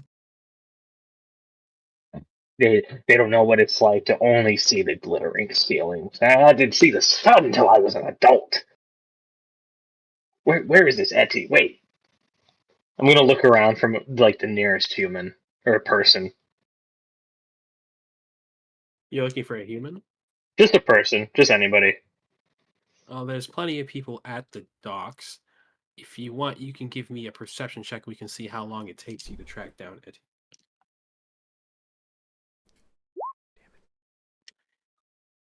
You spot him rather quickly, though. He's not at all what you expected. You see a large merchant cop, but you see something strange. You see a very small individual, actually, almost your height, veiled from head to toe in all white, with a strange eye marking over his veil front cover. Well, that's the only one in front of a cart. Excuse me, are you Etty? Yes, I am. Who's asking? Well, Tabby is the name. I'm looking for something that was of mine that was lost, and I was told you have information. Hmm. Uh, Individual kind of walks around you, looks you up and down. Where are you from? I'm from somewhere else. Kind of gets up close to you, sniffs around a bit. Hey, Sorry, it's not often I run into kin here. Kin, who are you under that hood? He kind of lifts the hood slightly, and you see the beak of a all black kobold, striking purple eyes, staring right back at you. And then he Bobby will up again. recoil immediately. Oh! I'm sorry, I didn't mean to frighten you. No, it's. I'm sorry. Hey, that was rude. That was rude. I've seen a kobold that looks like you before. You're obviously not them, but it's just you caught me off guard. Oh, do tell. No, I mean it's not much of a story. You know when you see somebody that has just murder in their eyes, like you know, doesn't seem like that. Tell you what. I don't normally do discounts, but since you are kin, a story for a story. You tell me the story of this other kobold, and I'll tell the story of the ruby you're missing. Whoops. Yeah, yeah, right. Well, where do I begin? You see, I ran. I ran from the beaters, those that held us in chains. They're unkind. Can you picture it? And as I ran, I got lost. And as I got lost, I found something. A warren, a cave. And in it, I saw a kobold that looks a lot like you. Meaning, no offense. He just had that shadowy, dark look to him. He handed off something to one of the priestesses of my clan, and they seemed to have an agreement in exchange. And then he disappeared, just like that. They just walked out, and my time observing that cavern, I never saw him again. But oh, I remember his look. Hmm. Interesting.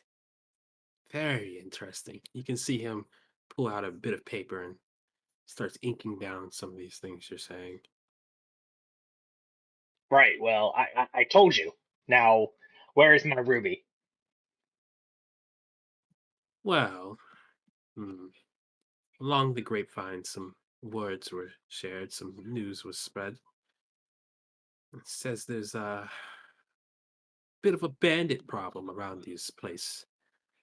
Like to hide up in the woods, and apparently someone somewhere somehow saw one of them walking up from the beach moments before two fleshins were found. Now, assuming you're one of the fleshins, you don't really seem aware of your surroundings, so you seem to be new here, then I would assume that would be you. And I would assume that the bandit who was wandering those beach probably looked through your pockets a bit. Great bandits. Uh, well, thank you. Thank you. I have a party that'll help me. Yes, they'll help me. Yes, most assuredly they'll help me. They can't afford to not have Kabi with them. But Kabi needs to be, more party ready. And do you sell armor, weapons, that stuff? I sell all sorts of things. I'll even sell my services. Trade for a trade. I can get you the ruby back, but you would have to do something for me.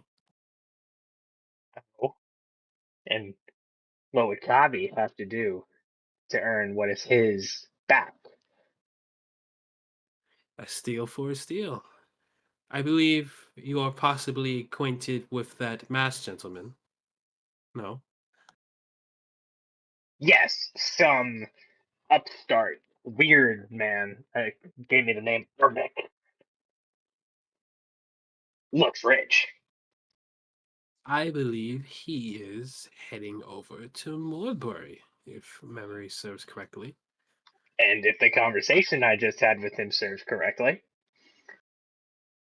So we'll have ourselves a little trade off. I will steal off the ruby and meet you in Moorbury if you steal something for me over in Moorbury. ah, Well, Kabi's good at stealing. What do you need? What do I need? I would like you to steal a ledger. Or maybe even make a copy of it, but I would like to see the words of a ledger. One owned by a Callum in Morbury. Ah, what is a ledger? Oh, just a logging of information. I'm sure he keeps it very close to his heart in his desk in his office. A book? Yes. If it's a book, why didn't you just say book? Well, it's a specific book. Okay, steal a book. That seems easy enough. Who owns it? I told you. Callum. Callum.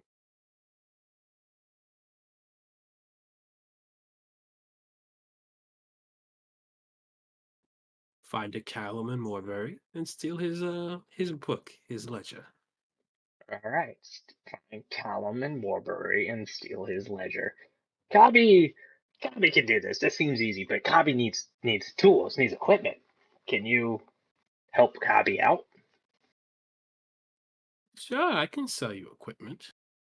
Great. As you can see, he kind of gesturing to his tattered, sea-drenched attire. Kabi needs armor, leather armor, and a crossbow, and another dagger, preferably, and some thieves' tools. Oof. Let's see, leather armor, crossbow, and thieves' tools.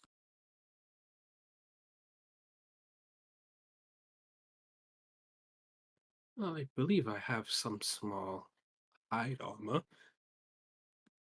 Or would you prefer leather? Leather, I have leather. For the leather armor, let's say 10 gold. We can pay 10 gold for the armor. For the thieves' tool. Hmm, thieves' tools. Do I have thieves' tools? 25 gold.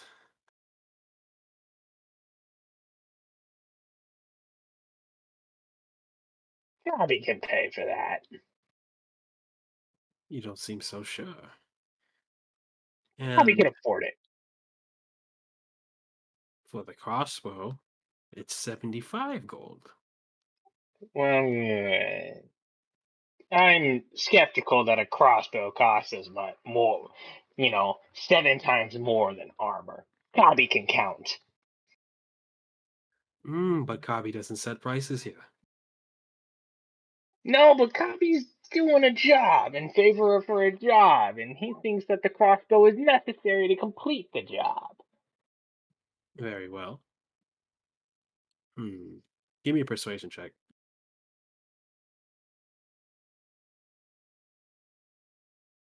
Doesn't fly. I'm sorry, but if I were to give you a break, I would have to give everyone a break. And we're already doing a favor. You're Ruby for the job, so 75 gold for the crossbow. How much ammunition included? How much bolts will I get with the crossbow? Let's see. I'll give you. Let's see. I'm a kind fellow. 20 bolts on the house. 75 gold, the armor, these cool crap. Kabi will take this deal. Quite the loaded gentleman we are. Anything else you need? Hmm. No, I think Kabi is fine now. But maybe tell me what else? What else do you have? Maybe if he knows, he'll know what he wants. Oh, I have a little bit of everything. Anything you can imagine. Well, maybe not necessarily on my person, but for whatever you need, I can get. I also sell in information. For instance, say you don't want me to steal this ruby for you. I can tell you where a possible bandit camp is.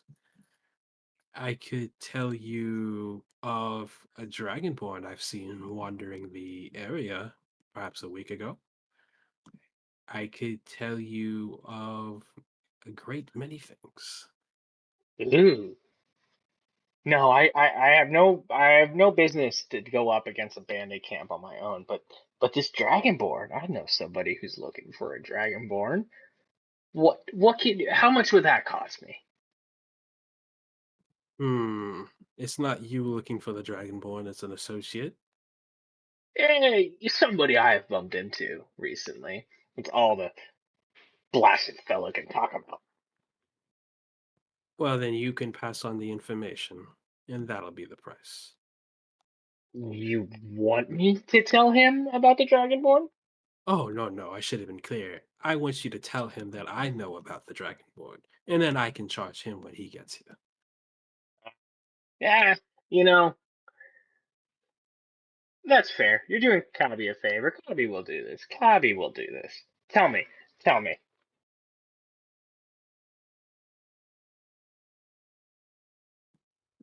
Tell you what. Oh, wait. No, you're right. No, I gotcha. Gotcha. Yes. Okay. The armor, the crossbow, the bolts, the thieves' tools. You'll steal the ruby. I'll steal the book with things you need and more furry.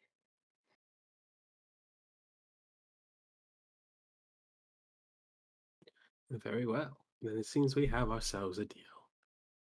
Wonderful. I'm gonna hand over the 110 gold.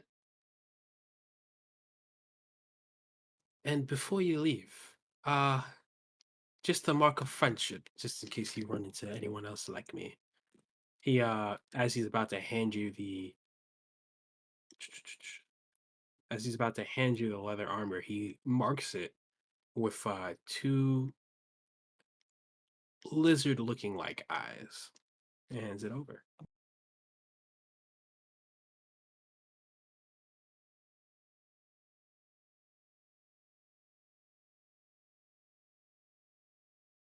Thank you. Thank you, Etsy. I am looking forward to seeing you in this Morbury. And I, you, friend. All right, fellas. Don't know how reasonable that is, but we're gonna start our hour break. Cool. Sounds good. Okie Cool dokie. beans. We just got to get this Well, stuff added to my character sheet. how do you spell Morberry? Morburry. Let me even send that in the chat.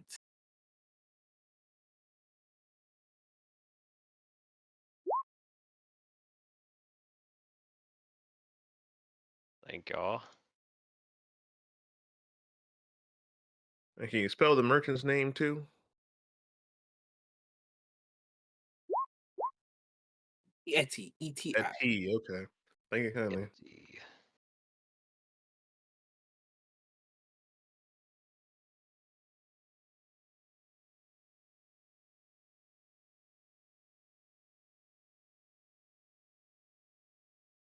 All right, so we'll reconvene at 7:07. If you guys have any peculiar questions or anything, I'm going to step away from the computer for like 10 minutes. So if you have any questions or something you need to ask me, just message me directly on Discord. See it and even come back to the mic if you need. Gotcha. Sounds good. Good. Quick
I got beer. I'm happy.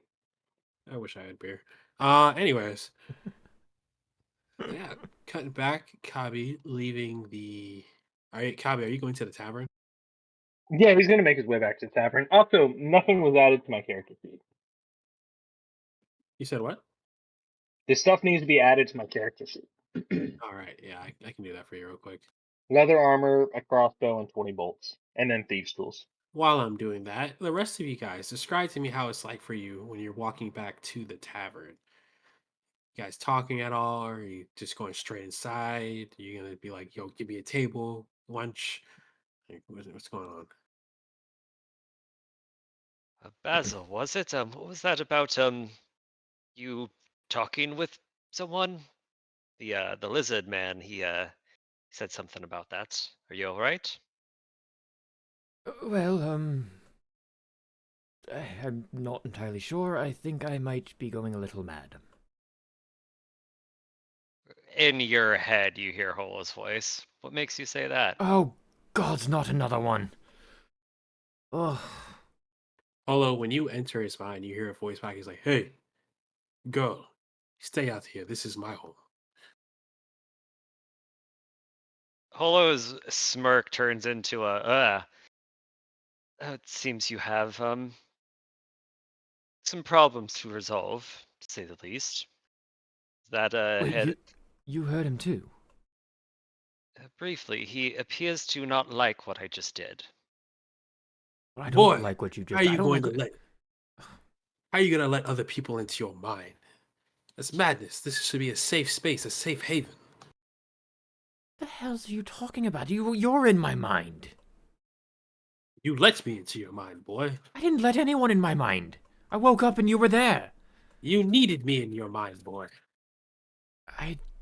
d- If you say so, I'm not sure I entirely agree. You don't need to agree, boy. I saved your life with those harpies, did I not? I saved your life out at sea, did I not? Out at sea? Last thing I remember was drowning. And yet you still breathe. And you're taking credit for this. Always. Now, are we going to drink or not? I might drink, but.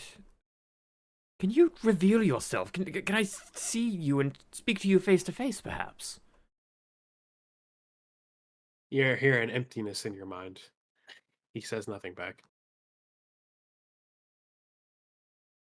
Right, well, I'll take that as a no, I suppose. I'm sorry, wolf girl person. You were saying something? Oh, nothing. But appears you have your problems of your own. Um, I hope it goes well. I don't want it to go at all. I wanted to leave or go. Thank you. Yes, thank you. Can we get some drinks? I could use a drink. Perhaps there's word of Lord Aethelwolf in the tavern somewhere. Aethelwolf? Oh, the Dragonborn you were mentioning. Yes, Master Aethelwolf Baracus, of House Baracus. Oh, you serve him. I do indeed, yes. Quite proudly, thank you. Right. Well, I would not know how to serve anyone but myself. Well, that's just uh, unfortunate for you, I suppose. Yeah, well, a curse I will take on for the both of us. Why? Why would you devote your life to serving another? Well, I wouldn't really have a life if it were not for the House of Baracus and the family that I serve. Hmm. So it's a life debt that you're paying off. They saved you in some way. Well, no, they gave me a life. I was left there as an infant, and they took me in and gave me purpose and direction, and I learned from some tutors, and I can't imagine where I'd be. Probably would not have survived a day or two if it were not for this wonderful family. And Lord Aethelwolf So himself, especially. they took you in as a baby and turned you into a servant? Well, I'm not one of their children. They're not going to, raise me as their own or whatever. I'm not even Dragonborn. You can imagine the scandals and rumors that would, permeate the courts. No, Perhaps it is something that is done in these outer lands, but if you raise a child in a family, it is your family, blood or no blood. But I suppose you other races are quite strange.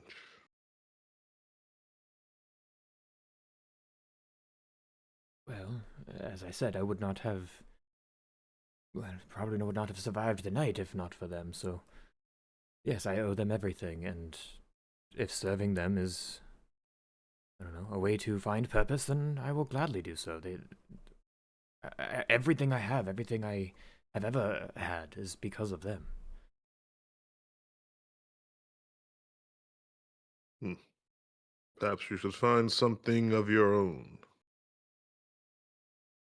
I've never really wanted anything of my own. I just wish to serve them. They are so wise and magnanimous and truly just wonderful people. Hollow does put an arm around yours. Well, I am all three of those things as well. What do you say? Would you like to serve me some ale at the tavern? No.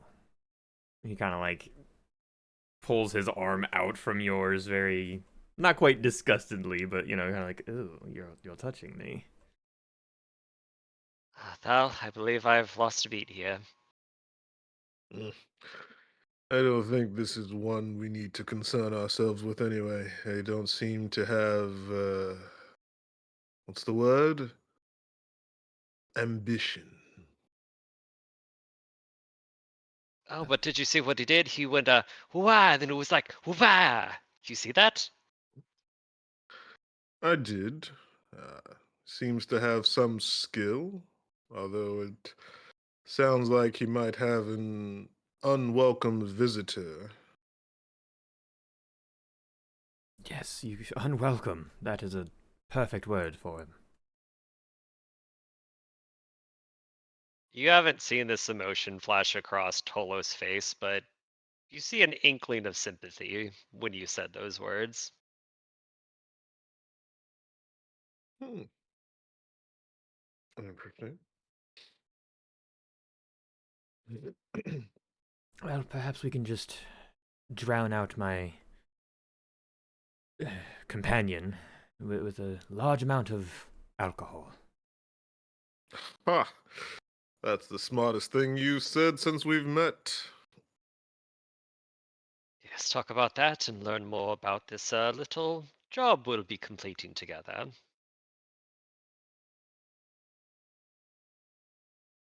Maybe learn a little bit more about this creepy man. Yes, how interesting to meet him out on the road. Seems you were right to intervene. My intuition is always correct. Instinct, my friend.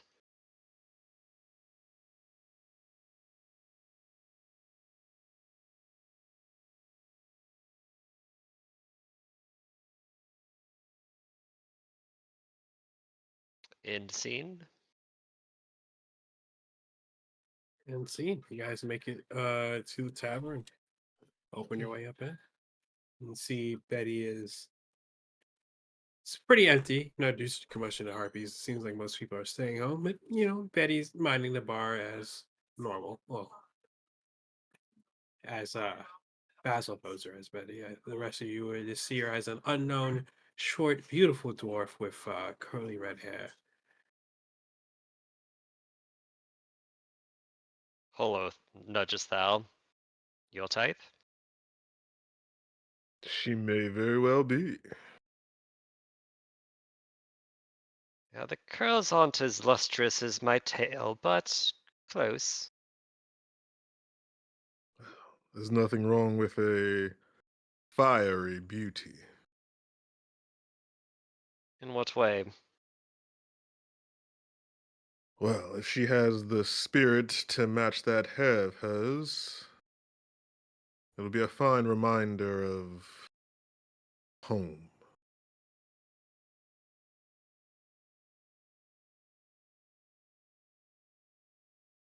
Never took you as romantic. Interesting, Thal.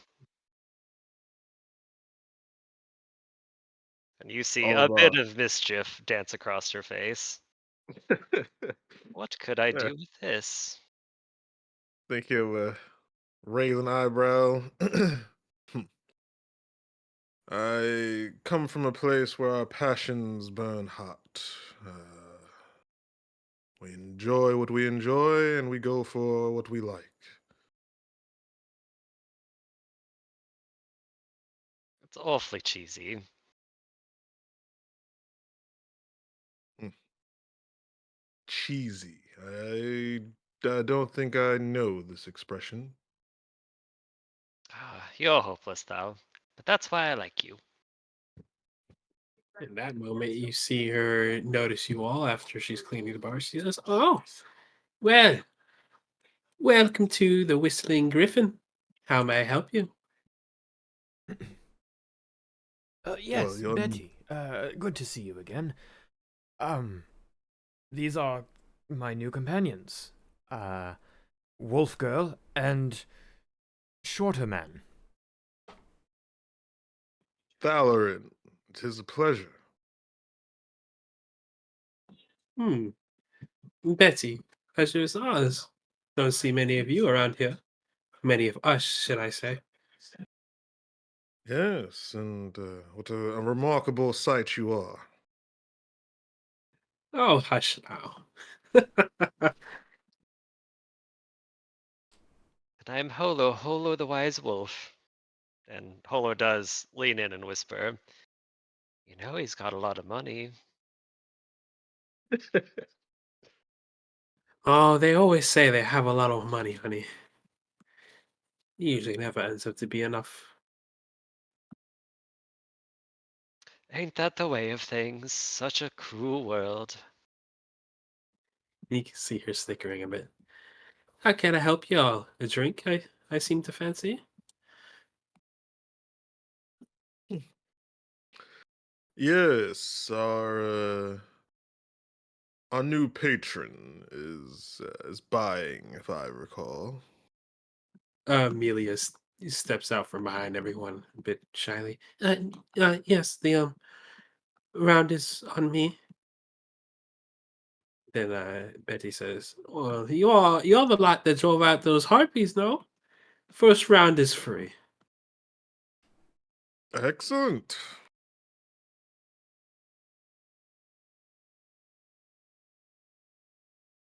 And she brings y'all to your table. She walks off back to the bar and starts getting drinks ready. Amelia kind of sits down nervously, looks at you all and says, "So, more. How's that? I've never been so far north." Oh, bunch of stuffy nobles, if you ask me. Though they are very gullible. "We're not gullible," she says. "I mean, I don't think. I think that varies person to person." Appears that it does. My mistake, Betty. Let Oh, us that was say, Amelia. Sorry, let me clarify. oh, Amelia, sorry. Well, that's a mage city. You don't appear to be much of a mage, although you did that thing with your sword? It glowed gold. A bit of magic, I suppose. Yes, I'm blessed after my oath. Oh, an oath, huh? Why the frown? Oh, oaths are just so binding. Don't you miss a little bit more flexibility, perhaps? I believe law and order is necessary for us to maintain ourselves. If we could do whatever we wanted, then the world would just be chaos and sadness, no? You don't think so?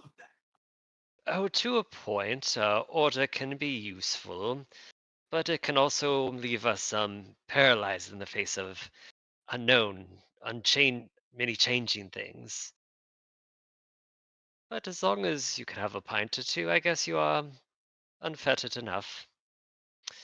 I Uh, myself, well, that's just not my cup of tea, you might say. oh, bad history. No, I just well, an adventurer of sorts, a vagabond by choice. Quite fun, not knowing what each day would bring. An adventurer. You can see when you say this, she's leaned in, a lot more interested, a lot more invested, a lot more full of energy. You've been adventuring quite a bit, have you? Oh, I've had my fair share of travel, some in a city, travel to here, and wilds that you may not believe if I told you. Oh, please do tell. You can see she's leaned in, chin resting on her fingertips. She's completely invested. And Nola will go on to tell a little bit more about her, what circle she's from, some of the interesting creatures that she found, just as a way to build rapport with this person. As you're telling your story, you can see Amelia is just entranced. She's holding on to every word, every detail, every bit, trying to absorb it as much as possible. She looks to you, Thorne. She's like, "How about you? You two seem to travel together. Are you quite the adventurous sort?" Uh, I am new to adventuring as a whole. This is the furthest that I have gone from my home, and I left there under troubled circumstances. Oh, what kind of circumstances? You see him maybe mulling over exactly how much to say. Uh, a group I was a part of that helped outcasts in our society was attacked. Some You see him trail off a little bit. Uh, some people were killed, and during that, I decided that it was best that I left in search of power, knowledge, to one day go back. Hmm, sorry to hear that. Do you share a faith? None to speak of. My mother and my father, they did believe in the god of our people, uh, the Steel Father Amur. Uh, I have prayed with them at times in the past, but I can't say that I hold any particular love for him. Oh, that's unfortunate. The gods are there to love us.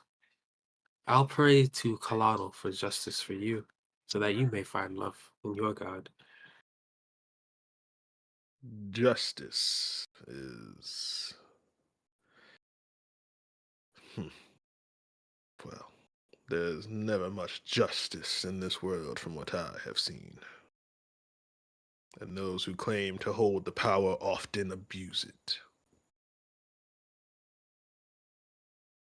I like to think that's not always the case. If the right person's to lead, then justice will hold its ground and order will be correct. My father, for instance, Jonathan, he's a kind man, a wise man. The people follow him because they want to.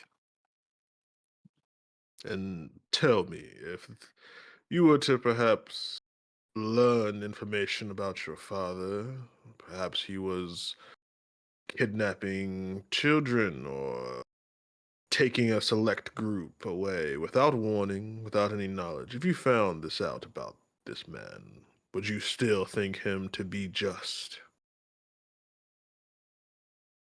You see her ponder that for a moment.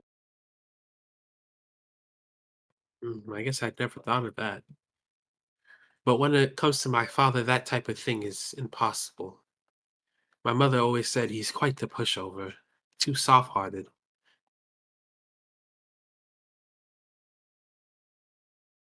Well, unfortunately, not all in power share that.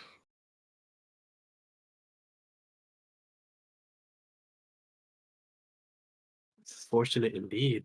And you can see Betty come in and bring out the first round of drinks. Quite the serious energy around here, laddies. I hope all is okay. I can spike your ales with a little extra kick if you need. I would take you up on that offer. Kind of see her pull something out of her back pocket and just dump it in real quick. Just a little drop. Puts it away. How about the rest of you? Basil too holds his mug out, no word. Just holds it out. She says, "Oh, you show you off for that. You're quite the skinny young one." Yes, well, I believe it is a necessity at the moment. I see. She gives you 2 drops and puts the vial back, and she looks at Holo. I shall pass for now.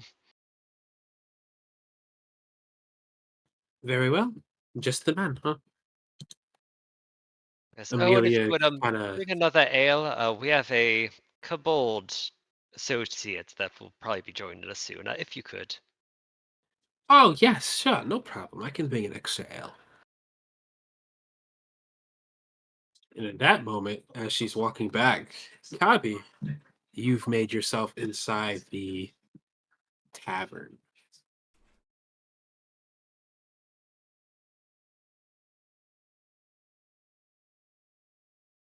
I'm gonna still be kind of fidgeting with the new armor, just kind of get it all, fitted right. And I'm gonna look around and kind of spot the table and go, "Ah, there you guys are." Just make my way over, climb up on the stool, looking a little small at this table. Right. Well, what are we doing here? Drinking. Drinking what? Whatever it is ale? Betty Ale? is bringing us. Yes, What I is took the ale? liberty of having an ale brought to you. Well, it's wet, bitter. How do you describe ale? She takes a drink, pondering the question. Cabby only knows water, but you said you ordered an ale, so I'll try this ale. Um, Oi, Longman, one with the glasses, the one I woke up next to. Oh, please don't phrase it like that. Oh, in your dreams. No, I just wanted to tell you, the merchant I talked to said he saw a Dragonborn about these parts. Told me to pass on that message, What? free of Dragon charge. Dragonborn, did they say what color scales? Yeah, I don't know, bronze, brass, brown, gold, something like that. Basil just gets up from the table and goes out the door. You don't even know where he is. He's already walking very far, very fast. Yeah, well, I held out my end of the bargain. Now, what is this? Where is this ale? Oh, you know what? This one right here might suit you a bit better. He does push the spiked ale towards Cobby. Bobby's gonna just look at it suspiciously and just be like, "No, I think I'll wait for the one that the short woman will bring me." This is the same that she brought all of us. Your friend has just happened to leave his unoccupied. Yeah, well, it's rude to drink a friend's drink, and who knows, he'll be back shortly, and I'm sure he'll be quite thirsty. Well, he's no friend of mine, so I'll just take that if you don't want it. Yeah, you take it. I don't want that one. Now I'll wait for a fresh one that you two haven't been sitting around for a while. Talon will just shrug and scoot it on over. Hey, girl. Hey, her name's Amelia. Be What- polite, young I kobold. I was talking to you, Oh, Holo. me? I've been around a little while now, and I've seen quite a few humans, but none have the tail or the ears that you do. Yes, as far as I know, there are none quite like me.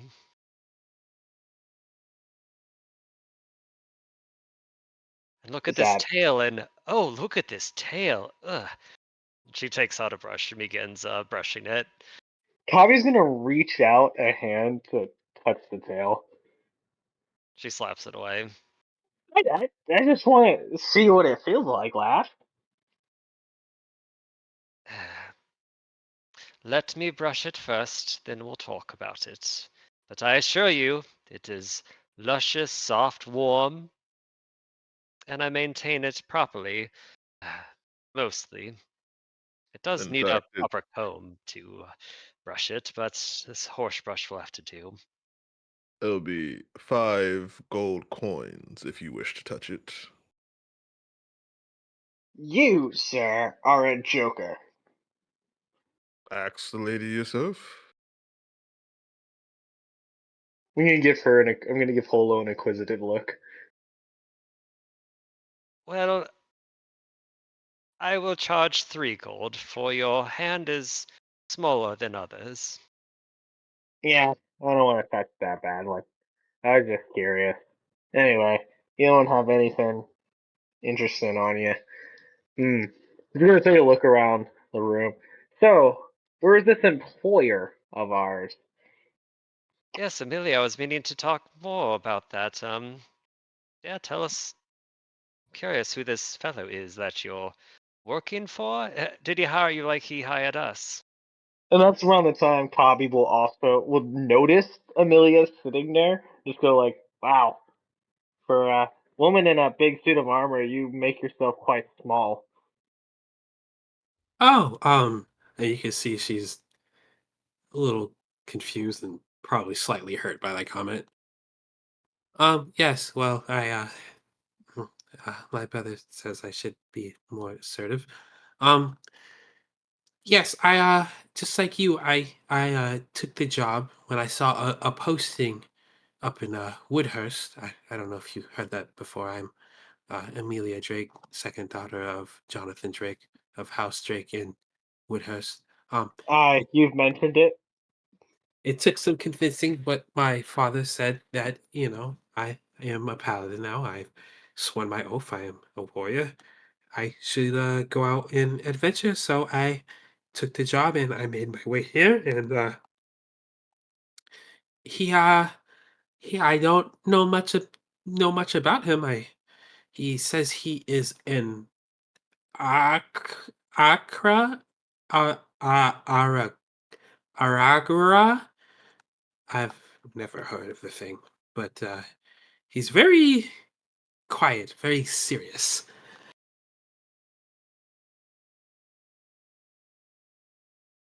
What? So, not much to tell then. Bit of an enigma, this one. Unfortunately, he doesn't seem very open to big conversation. Though, I will say I was surprised when he just walked up to you. He seemed to have peculiar interest in you, Hollow? Holo. Right, Right. sorry. Well, Yes, he he didn't do mentioned that butt kiss to help in the fight. he mentioned I had a scent about me that was familiar to him. Yes, I thought it was strange because, I guess, well, is this offensive? But birds aren't really known for their sense of smell, are they? I wouldn't know.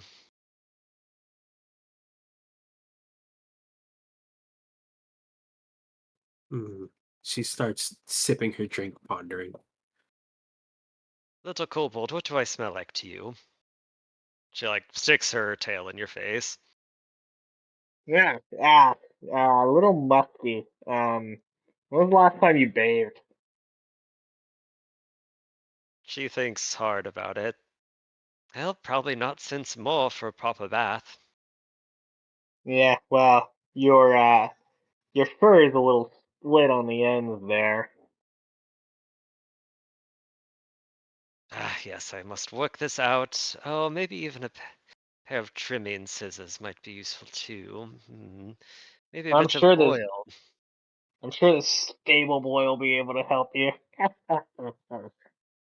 Not funny. Yeah, I thought it was funny. That's all that counts. You, uh, yeah, Thalrin, right? Mutant. Hey, wait, just stop calling me that. I got your name right. Well, you'll have to forgive me. I did not bother to remember yours. What was it again? You know what? Never mind. What is this ale? I'm curious.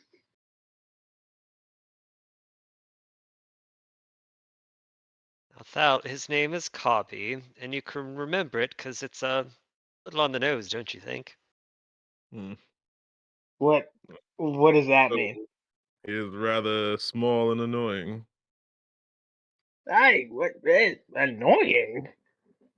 He was, not annoying. He helped a lot.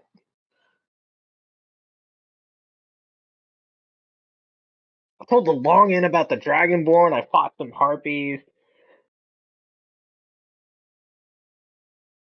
That He is moment, unused to little critters, but he grows on you mostly. Well, he doesn't seem to be doing much growing. Oh, oh, oh. That wasn't bad, though. Coming from someone of smaller stature, it doesn't hold quite the bite. Yeah. Well, I may be small, but that means I can get in those small spaces, and that allows me to get access to things that others won't be able to get access to. Oh, you're Oh, a grease monkey of sorts. You have skills, I take it.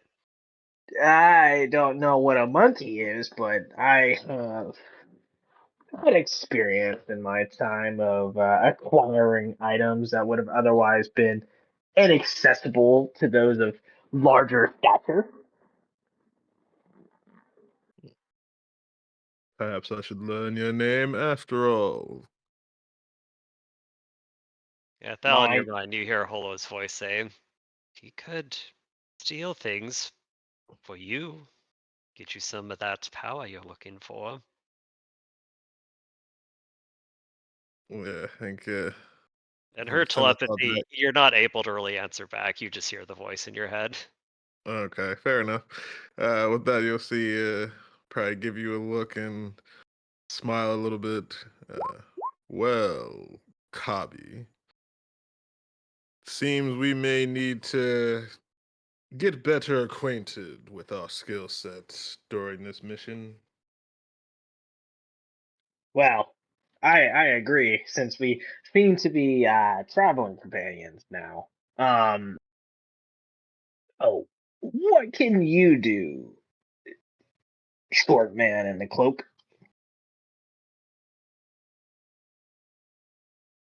Yeah, I mean, if he's uh, I'll do. Can I do? Let me see how this works. Yeah, I'll do adjust. My skill adjust density. Can I do that on him? Not to hurt him or anything, just to make him feel a little bit of the weight. And you'll see Thalarin's eyes grow a bit, glow a bit purple. Yeah, if you want to Uh, do like a light version, go for it. yeah, just so yeah, but you'll feel your I guess your muscles strain a bit as you're standing upright. Makes you want to go down to the ground a bit more.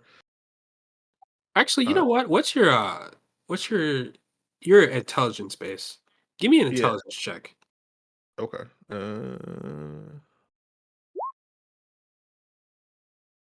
Yeah. Yeah, you can do it without any consequence. Cool. So yeah, he'll do that and look over. I do a bit of many things, but as I'm sure you can tell, applying pressure is one of my specialties. Stop that. Okay, I get you. Stop it. Yeah, turn it off.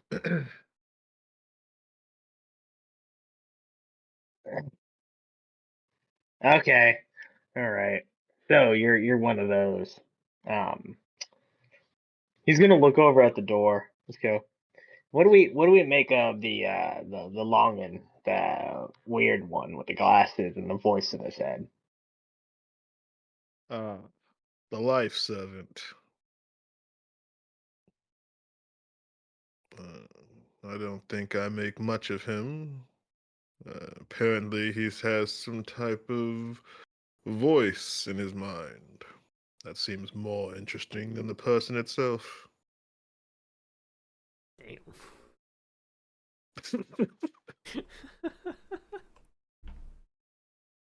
Yes, it sounds as if this voice is a new thing, so you must be wrestling with it.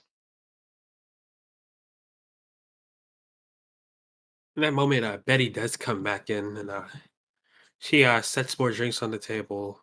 So well, she refills all of your drinks. You can see she spikes everyone's drinks a bit, Kabi, except for yours, and then she hands you the ale.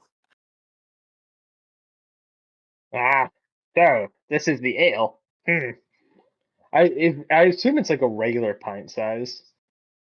Yes. So for you, That's it's like a big huge. ass pitcher. I'm gonna clutch it with both my hands and go, all right. I'm gonna start drinking it, and like I'll take like two giant gulps, immediately like sit it down and start coughing. Whoa! I think this is a good point. Everyone but Hollow give me a con save. Cool. Basil as well. Yeah.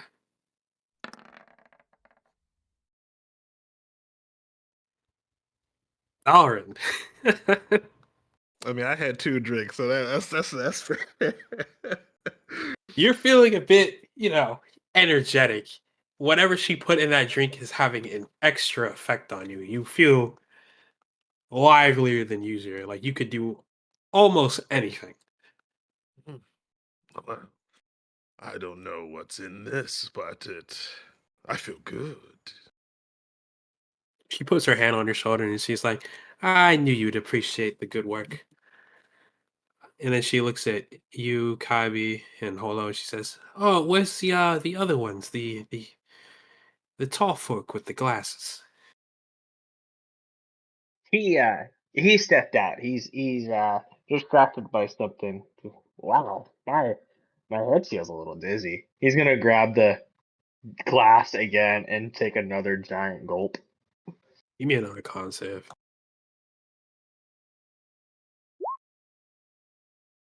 You're holding on. You're feeling like energetic, but you're still in complete control. This this makes Kabi feel tall. Perhaps you go a little easy on that, lad. I suppose at your size, she ponders. I'll have to bring out maybe the kitty drinks. Perhaps would you all be interested in the Pine Brush's famous cola? Cola. Cola. Yes, it's not quite like an ale. It gives you a different kind of energy. Hmm. Well, I suppose if you recommend it, I can give it a try. I'll take one too. To new experiences, we must have fun where we can. Try what we can. Very well. Now understand this drink is still, you know, experimental, and I would very much like your feedback if I was to bring it to you. But I'll be right back with it. But for now, please enjoy your ales. Perhaps don't let the little one there drink too much, huh? It might make him go crazy. And you, kin, I guess you're not kin, but you take it easy. I see perhaps the drink may hit your system a bit. Ah, perhaps, but it's been a long journey. I wouldn't mind knowing you a bit more later. You can see her blush a bit, and she says, "Oh, hush now, boy," and slaps you in the back. You and about everyone else in this town. And she walks off. As far as you're concerned, though, as she's walking away, those hips, glorious. Hmm. We're gonna take this moment to cut away to Basil. Basil, you are frantically running from the streets. Cabby didn't tell you where this guy was, did he? Not a thing. Nope, no No, he ran description. out the door. Yep, no direction, no nothing. He just said a merchant somewhere told me that there's a bronze dragonborn somewhere. How are you gonna go about this? Pretty much looking for any and every merchant-looking person, street vendor. I mean, anything that looks like they might be a business person. All right. Give me a perception check. I'm actually gonna think about how I'm gonna do this. Give me a perception check and then roll me a d4.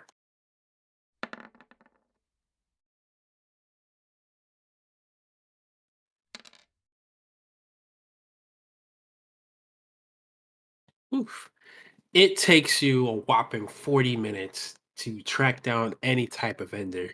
And when you find a vendor, you run into a market stall of this elfin figure standing, at his stall. He has various meats that he's hunted hanging around, and he goes, "Oi, get your fresh duck, your fresh fish. I even got chicken. Oi." Yes, hello, friend, my good man. I was wondering if you happened to speak to a short kobold person recently about seeing a dragonborn in the area, preferably of bronze scale. He looks, he said, "What the hell are you talking about? Are you here to buy meat, or are you here to just talk my ear off?" Well, I could potentially buy some meat, yes, but I would hope that meat came with a bit of information. Information, he ponders. Yes, about a potential bronze scale dragonborn in the area, yes? Tell you what, buy a flank steak, premium cut. I'll give you all the information you need. Sure, yes, premium cut of flank steak. What does that go for around here, I have to ask? About 5 gold. For one steak?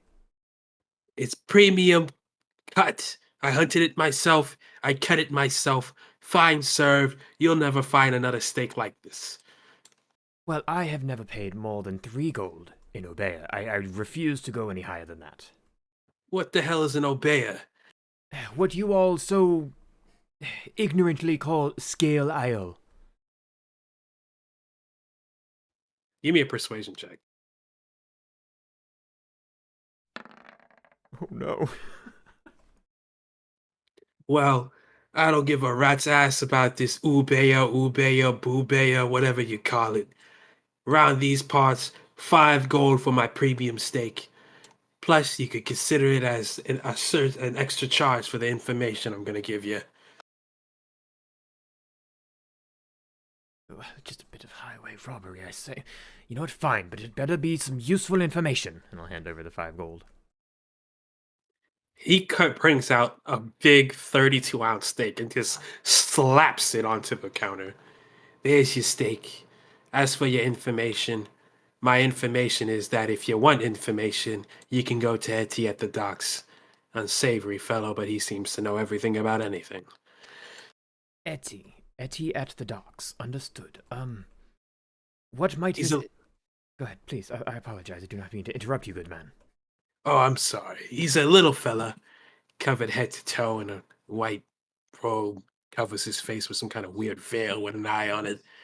Honestly, it gives me the creeps. Well, I assume that would stand out quite a bit in a crowd, regardless of their height. Yes, well, he certainly likes to make himself obvious. Well, very good. Thank you very much for your steak and the information. Pleasure doing business with you. Good day. And just turns on his heel and rushes off. As he's rushing off, you can hear the guy yelling in the background, "Make sure you cook that to a medium rare. Any more is a disgrace. And if you disgrace my cut of steak, I'll disgrace your family." Yes, whatever you say. Sure. I mean it. You can hear his voice drifting in the background as you rush off. Nice. And yeah, I guess I'll rush off, hopefully in the direction of the docks, to find this Etty. You find the docks quite easy, and to your surprise, to no one's surprise, you see a really small merchant draped in all white with a big cart behind his back. Sitting there, looks like he's trying to win over some customers here and there. Hello, hello. Are you interested in my goods, my services, my information? Anything you need to know, I know. That is quite the claim. I do believe you are Etty, the one I am looking for. Oh, he gives you a look around. Don't see many of your kind around these parts. He kind of looks around. What's the, I don't know, quantity of humans in the crowd? It is mostly humans around here. Okay. Humans, and you'll probably see mostly humans with like a splash of elf here and there. Okay. So kind of hesitate for a moment, get a little taken aback by the comment. Yes, sure. Anyway, I was under the impression that you had seen a Dragonborn recently. You can't see it, but you can feel the big ass grin behind this man's veil. Oh, a friend of Kabi, are we? Well, friend might be a bit of a strong term. Recent acquaintance? Might even go as far as potential traveling companion? Well, yes, I've seen a Dragonborn. Though it was about a week ago. Is this Does this line up with the timeline of the one you're trying to meet? A week? No. No, that can't possibly be Master Aethelwolf, no. Unless I've been asleep for a week, which I don't... no, that can't be him. Well, surely you care to know about this one, no? Well, perhaps, I suppose, yes. Dragonborn outside of Ubeya. Probably not a very common occurrence. Well, I'll tell you, this one was a strange one. It really caught my eyes. It was talking to some kind of orcish fellow. This one had wings, you see. Imagine that's not common amongst your kind. Um, well, no, not common. Wings on a dragonborn. That's significant. Again, you can feel his smirk just like radiating from his veil. Significant it is indeed. Significant it is indeed. And you said He this closes. person was meeting with an orcish individual. Indeed. I can't tell you exactly what it is they were talking about, but they were here talking to each other. They had quite the argument for a moment.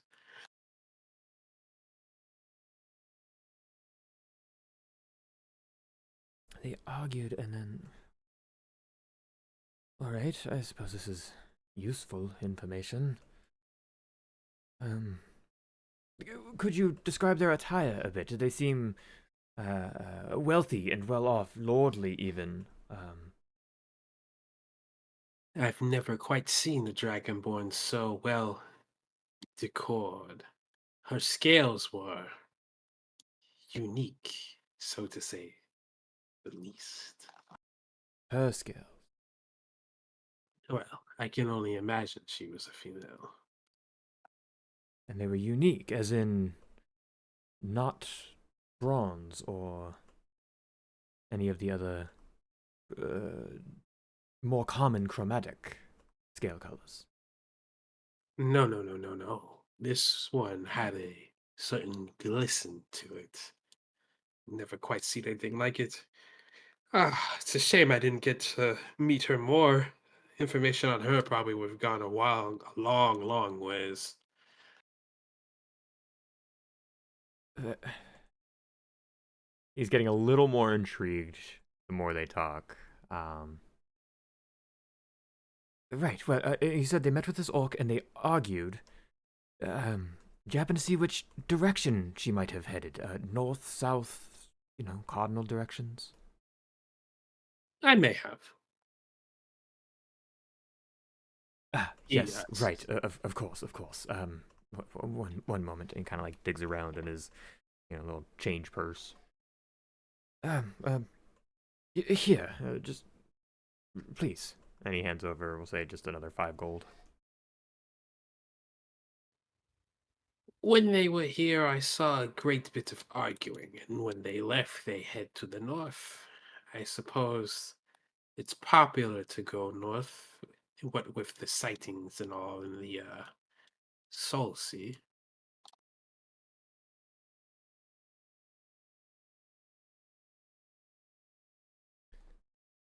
So they argued and then traveled together. Well, they surely left together. Whether they're traveling together, I don't know. Sure, yes, I understand. And you didn't hear anything that was said or any other indication of what they might have been arguing about? What they're arguing about, I don't know, but seem to do with something quite precious. When you hear the word precious, memory kind of slips back to you, Basil. As you're on the ship, you can slightly remember the last conversation you have with Master Aethelwolf. Now, we're gonna do some RP that is totally unprepared, so bear with me. But Okay. yeah. Oh, yeah. This is you on the ship as you're sailing. This is probably right before you get that scent of spell. Sure. Flashback.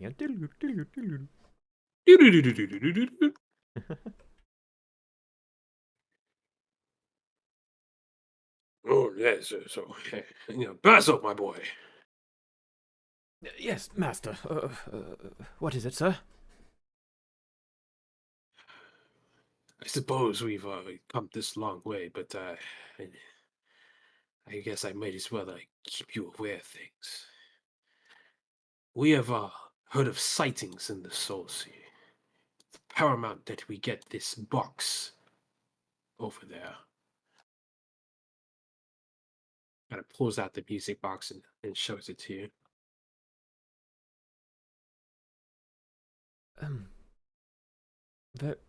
Okay, yes, understood, Master. Not to question you or anything, but are you sure you should be telling me any of this? Basil, when I tell you the truth, you do not understand the significance of this box, okay? If I were to, God forbid, go down for any reason, as our enemies are many, surprising, I know, but remember, we are no longer in Ubea. We don't have the protections we once had. If I were to go down for any reason, you need to, without any doubt in your heart, with all the strength you can muster, finish the job and bring this music box to the city of, well, Brilliance, as it's called. By rumor, of course. Master, I don't understand why you're talking this way. Nothing's going to happen to you. Nothing could happen to you. You say that, my young boy, but it's simply not true. We try to mask it, but there's danger all around. There's danger in the air. There's danger in the depths. There's danger amongst the people we even know. Be wary who you trust and move steadfast. That's all I can say.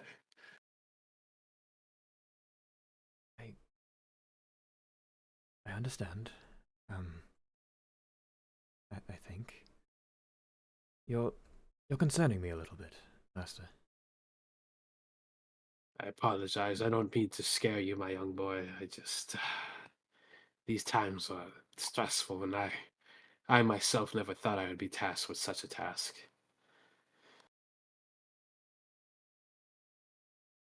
It does certainly seem to be a bit below your station to transport such a parcel yourself. Below my station. Oh, my boy. I wish I could tell you all the truth, but this is probably the greatest honor any boy could have.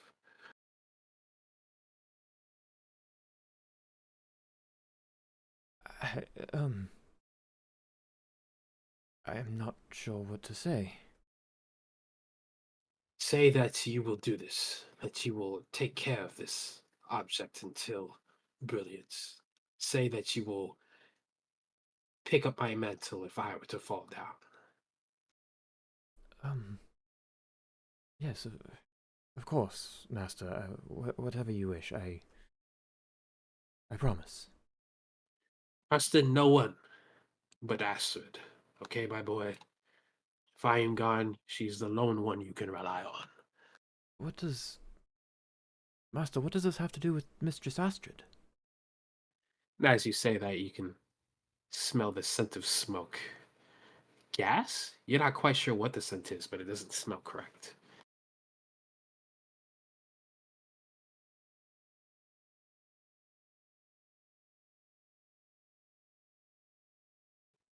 He smells it too. He goes, hmm. This moment may even come sooner than I thought. And then, boom, big explosion, and you're knocked back into the present. You can see Etsy there snapping at you, trying to get you. Hello there. Hello there. Wandered off a bit, haven't you? Yes, I'm... Sorry, just got caught up in my own thoughts.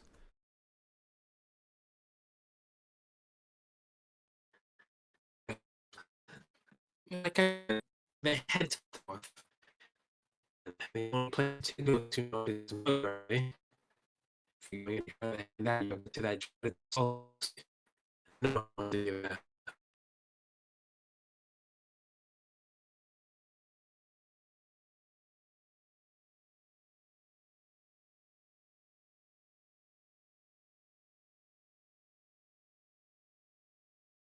Gotcha. You're saying Soul Sea is like Soul Space Sea. Yes. And you all would know of it. It's what they refer to as the big desert in the middle of the continent. Okay, sorry, I'm back. That was, yeah, clearly had connection issues there for a second.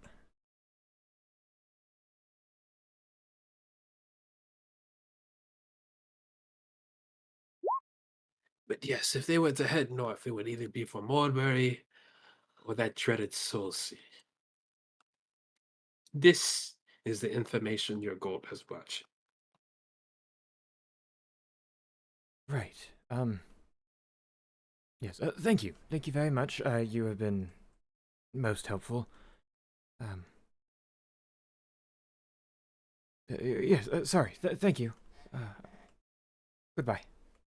Oh, one last thing, just because you're friends of a kin. We'll say this information is on the house. Sure. Be wary. You do have eyes on you. There are eyes on. Okay. I appreciate the warning and will share this information with my companions. That Oh, would that be doesn't. smart. That doesn't sound right. Companions.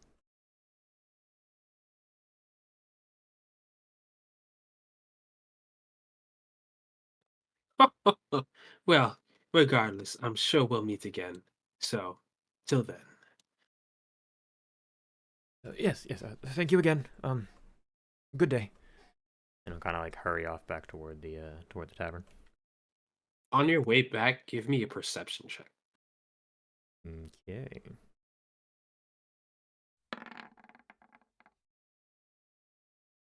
Everything is fine.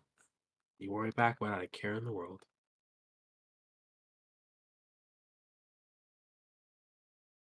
Okie doke.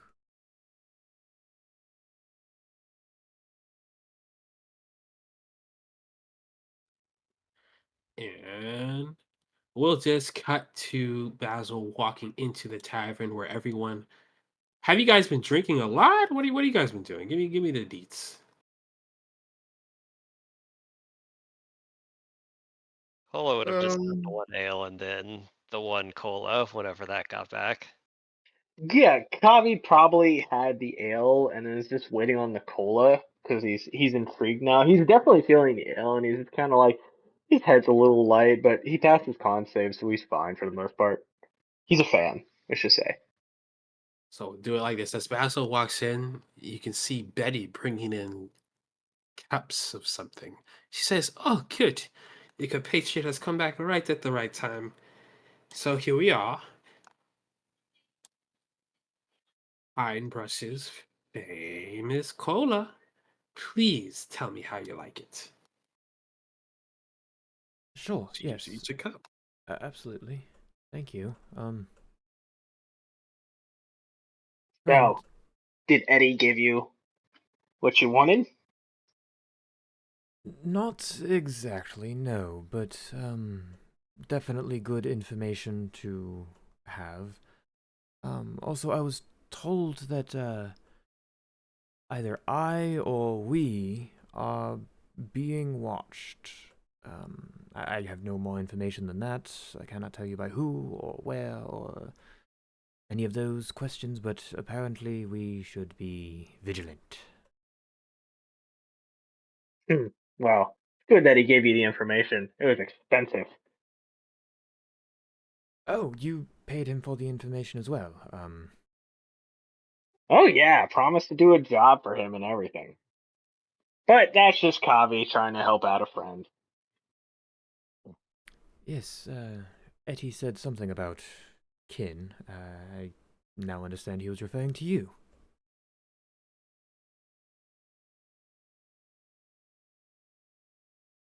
Perhaps you can help me on the job as well. I gotta steal some book at Morbury. Your skills could probably come in handy. What do you Am- say? Amelia cuts in. Steele, our job is just to escort. I don't know if we should resort to thieving. Oh, relax, lass. This is completely unrelated to what your employer has in mind. We're our own people with our own problems. Unless you don't think we're people. No, you're definitely a person. I just uh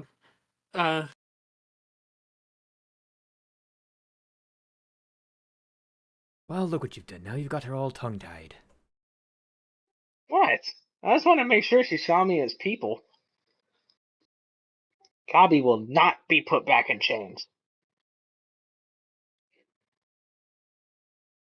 Let me show you guys what Amelia looks like, actually. Did I not do that before? Nope. Thank you on the No, show we us just saw the Vinny. dwarf.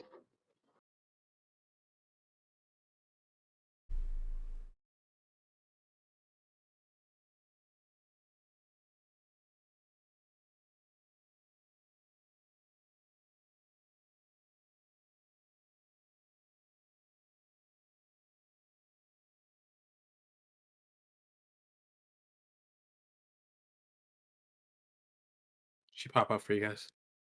Yeah. Yes. Okay.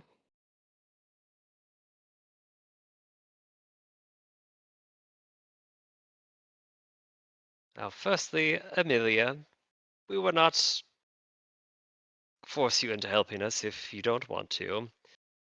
Secondly, I don't know why we would help you, Hobble. What is this for exactly? This book?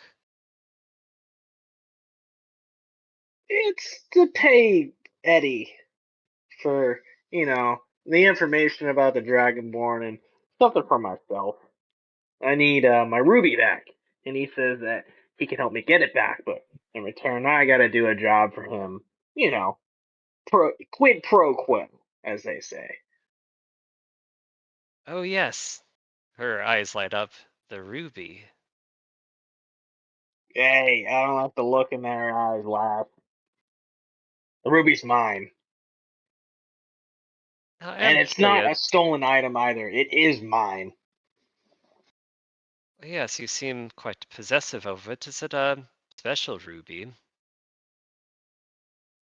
It's a reminder. Holo leans in. Now that sounds like a story. Yeah, a story Amelia for chimes in and she goes, "Oh, another story." And she seems very invested. Her eyes are glistening and glowing. I've told enough stories for today. Oh wait, right. I need a. And he's gonna rummage through the little pack hanging off his side. And he's gonna pull out a necklace and put that on, and then clasp a small bracelet on his arm.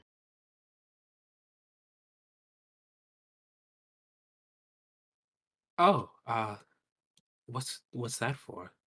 Are you going to a ball? Oh,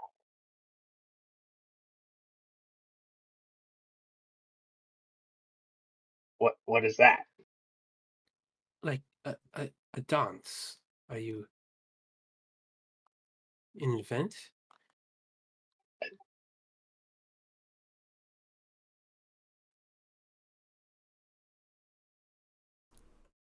Yes, Kavi, it's when rich people dress up and they exchange pleasantries and eat lots of food and drink, but not get drunk.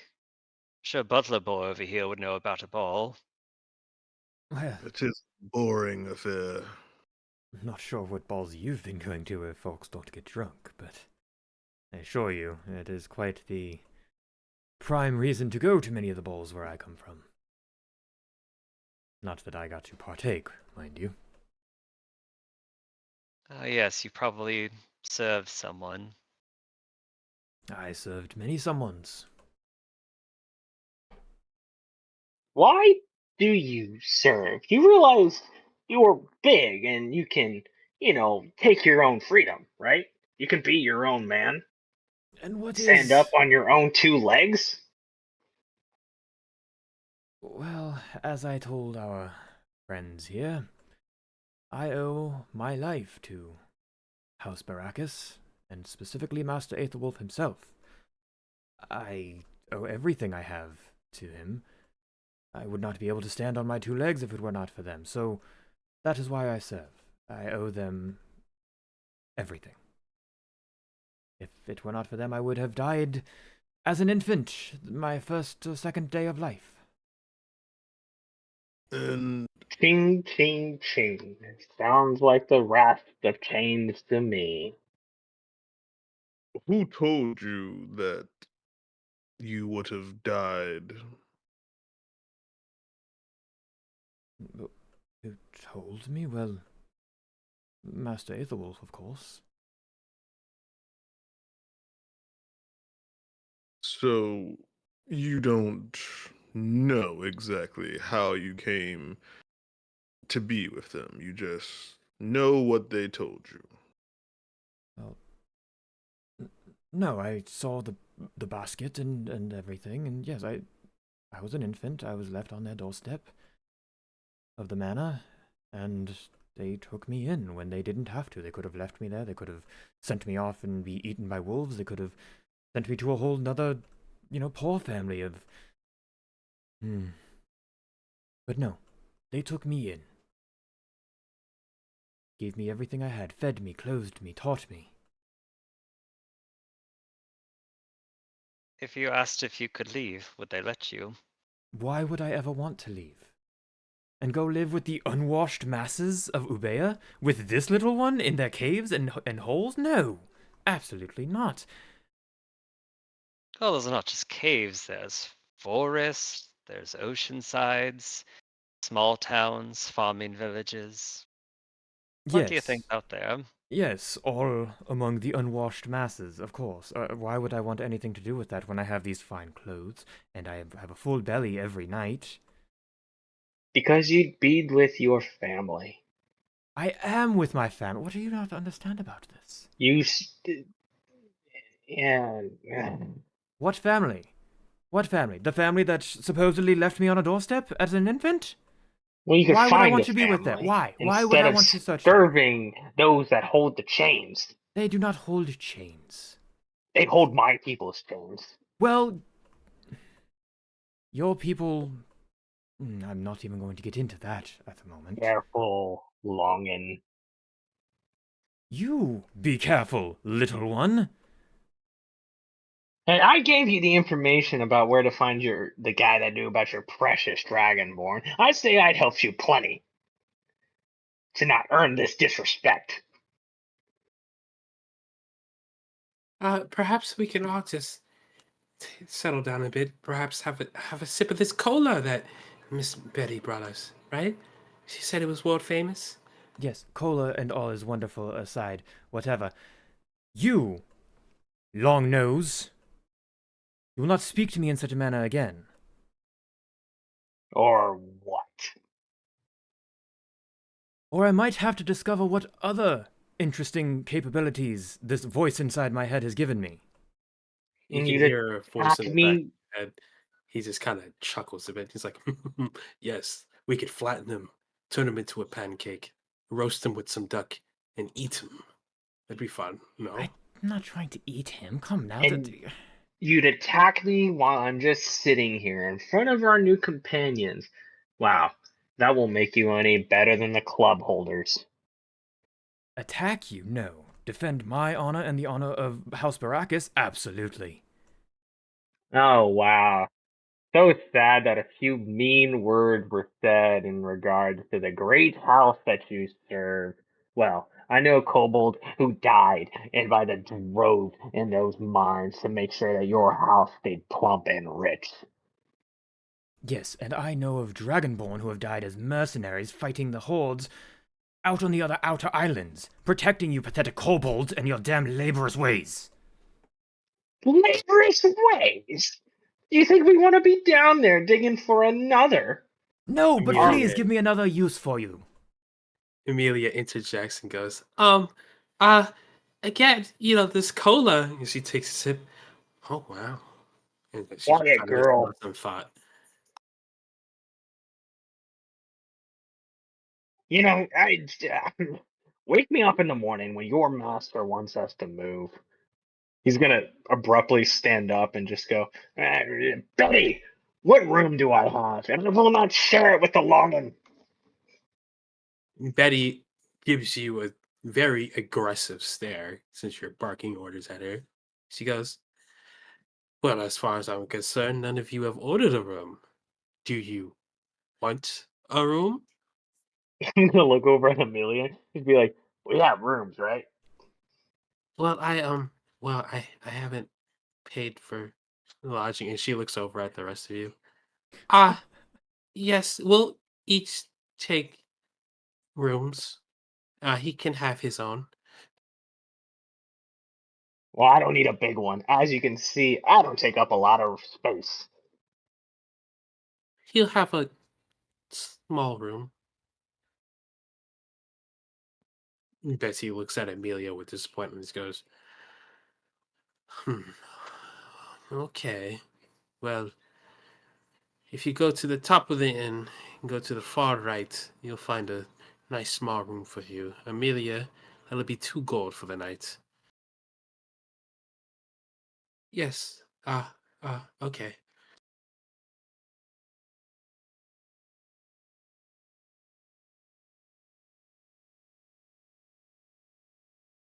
Well, if we're talking about lodging, I don't mind sharing with anyone. Wouldn't mind saving a few coins here or there.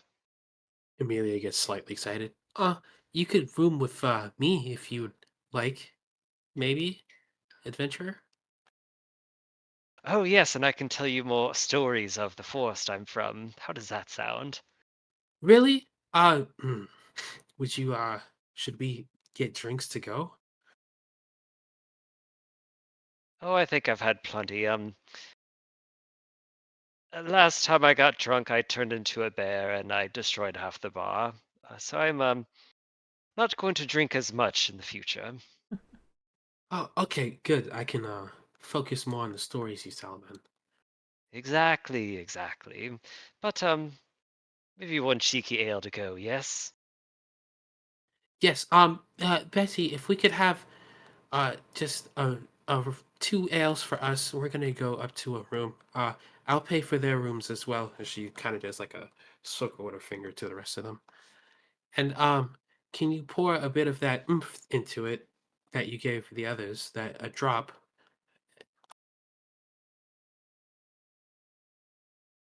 She goes, yes, yes, Amelia. No problem. I'll let Aruk know of your lodgings.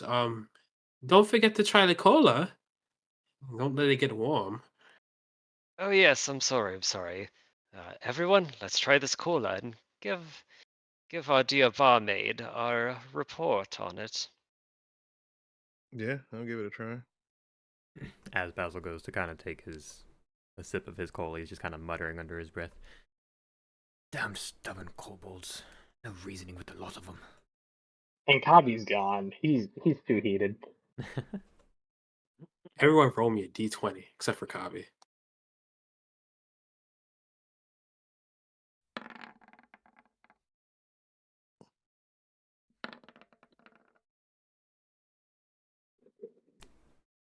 Chris, Basil, you don't know what you just drank. You just drank something that is unfathomable. There is no flavor that could match this. It's the correct amount of sweetness with what is that? Bubbly? What? You thought only ale could be like this. As you drink and glug, you're just entranced by the sweetness, this flavor, this taste. This this is unparalleled. This is a eureka moment. This is glory. Holo, as you drink the drink, you taste it and it's a little bitter. You're like, you notice that it's different, it's unique, but there's definitely some ways it could be improved. Perhaps an increase of sugar, perhaps an increase of whatever is causing it to bubble. But it definitely needs some work on. But you can see the potential and you're proud of it.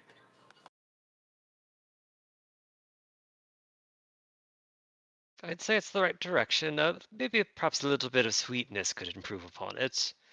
What are you talking about? It's wonderful. It's the perfect amount of sweetness.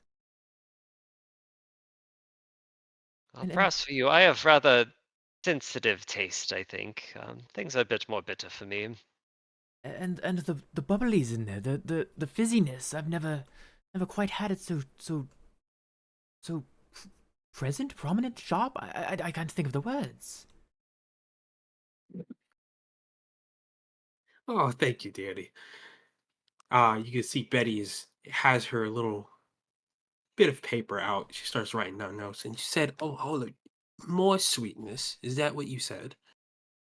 Yes, just a touch more. I think it might help with the underlying bitterness that might come from the bubbly nature of the drink, but still very good, very novel.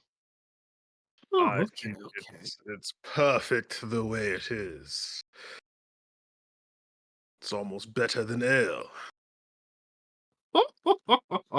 You flatter me, Bowden. Always. Gives you a slight smirk and she jots that down. Well, I'll see if I can experiment a bit with this. Be sure to try more whenever you have another chance. I don't know if you're leaving tomorrow or the day after, but by all means, please try more. I look forward to sampling anything that you provide.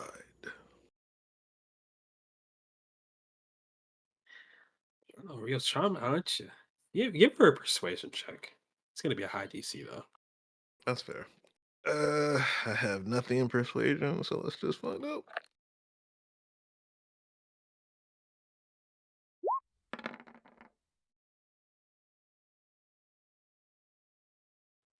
Yes, like I said, I'm happy you enjoy it. I hope you are free to try more in the future. And she carried on about her day.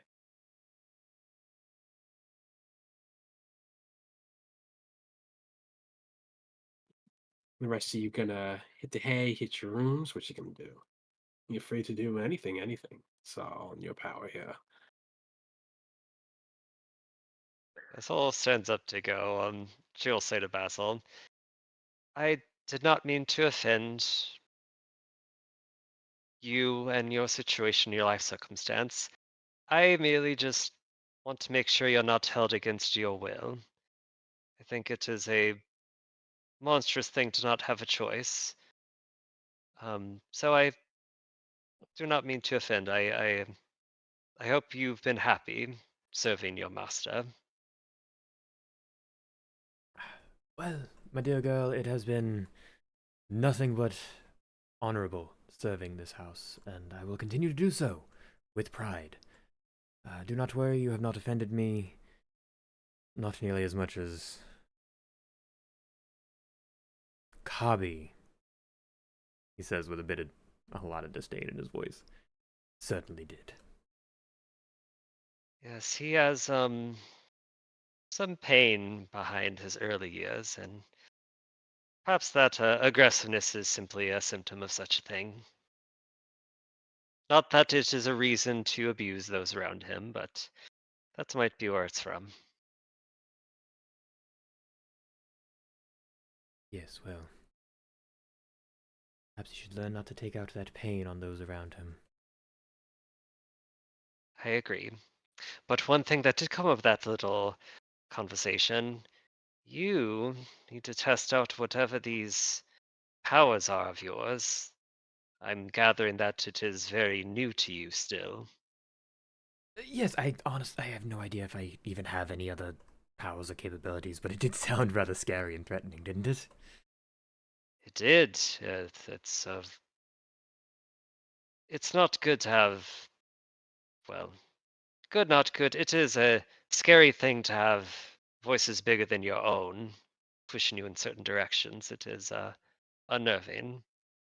But you have an expert spellcaster in Thal here.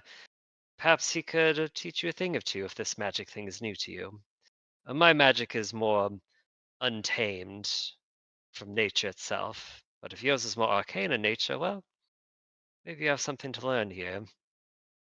Well, I don't know the nature of my magic, but I am certainly willing to learn from either of you if you have anything to teach. I feel like I am a bit blind going into this. Well, I think he would tell you study, study, study, and I would say instinct. It's best to go into these things blind. You have no expectations of failure. Everything is new, and everything is a potential success. You sounded like a professor just then. Well, nowhere near close. Just speaking from experience.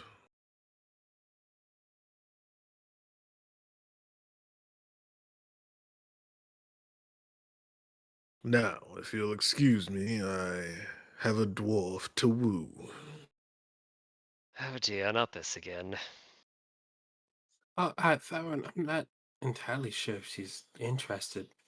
I I would just recommend being careful if you're courting. Ah, yes. She seems to have a fiery spirit. I wish to get to know her more. And if I'm lucky enough, well, who knows? And if not, then 'tis really no matter. Amelia, let's go. I do not wish to see a horse cart crash in slow motion. Let's go talk. More stories, perhaps. Yes. Okay. Well, Farron, I wish you luck in your endeavor. Enjoy your night. Luck. He'll need a god or two to get him through that.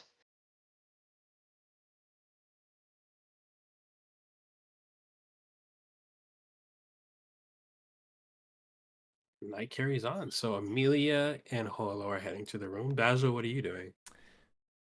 Basil will, although Amelia offered to pay for it, he will go and pay for his own room and then retire for the evening. Copy that. And Farron, you're going to try to seduce our local innkeeper. Yeah, I think it will turn in it will start off as trying to seduce her, but if she's not going for that type of vibe, then I think he'll switch to just getting to know her before retiring for the night. Right, so we'll do it like this. Give me your opening flirtatious line. Throw me a flat charisma check. A performance check, actually.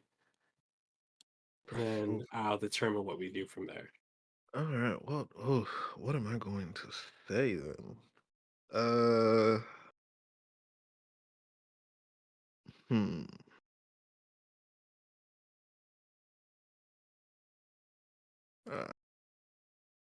Uh, well, Betty, if I can have a moment of your time.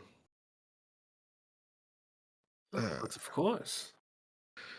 I must say, since I laid eyes on you, you are quite the fiery beauty and talented to boot. That cola of yours was worth its weight in gold.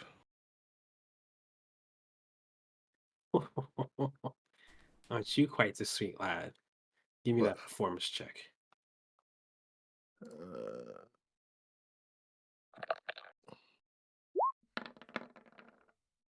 hmm, But unfortunately, you're not the first man to try to win my spirits. Today might not be the day you strike in, my boy, but don't give up.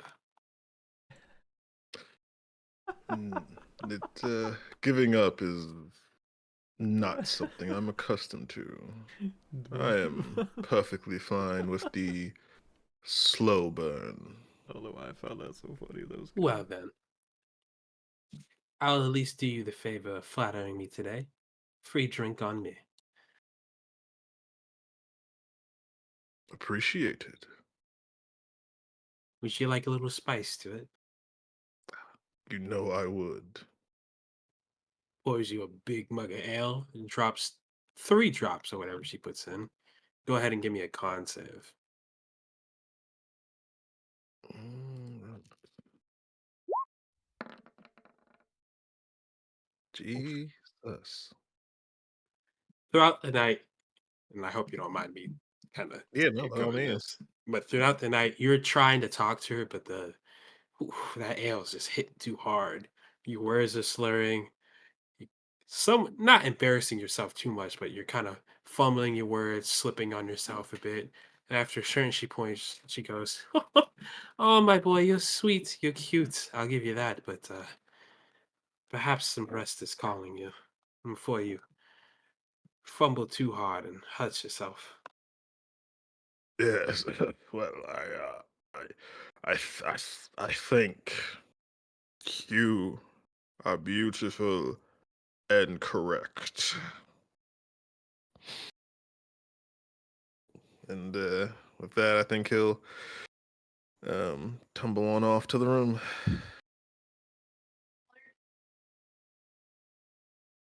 Well, you have a good night then. I'll see you in the morning. I look forward to it. As do I. And she hands you a cup of water on your way up. Yeah. Take it. Say thank you. We can all take the benefits of a long rest. But as I've not abused Kevin enough, we're going back to Kevin for a second. Okay. Abuse him. Dream sequence. Exactly so. Kevin, you're laying in your bed, your eyes grow weary, and you fall into a deep, deep sleep. Next thing you know, you awaken in a room. Except, is it a room? You're not quite sure what it is. It looks majestic, intricate, well crafted, almost like a temple. We're not quite sure what to make of it. The floor is marble, the columns is marble, statues hang of some weird being you've never seen before. And at the very, very back of the room, you see something.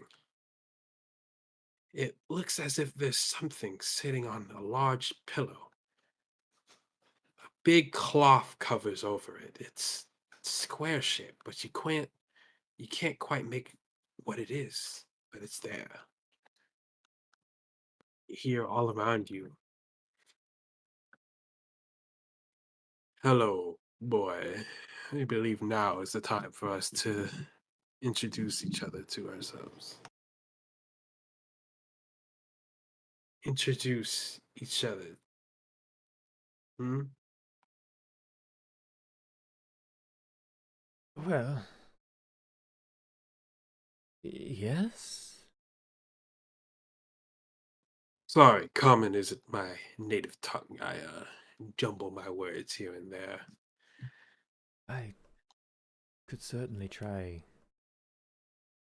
a different language. No, no. Whatever language you speak, it's not of my native tongue. But alas, speaking to you like this is strange. Allow me to reveal myself.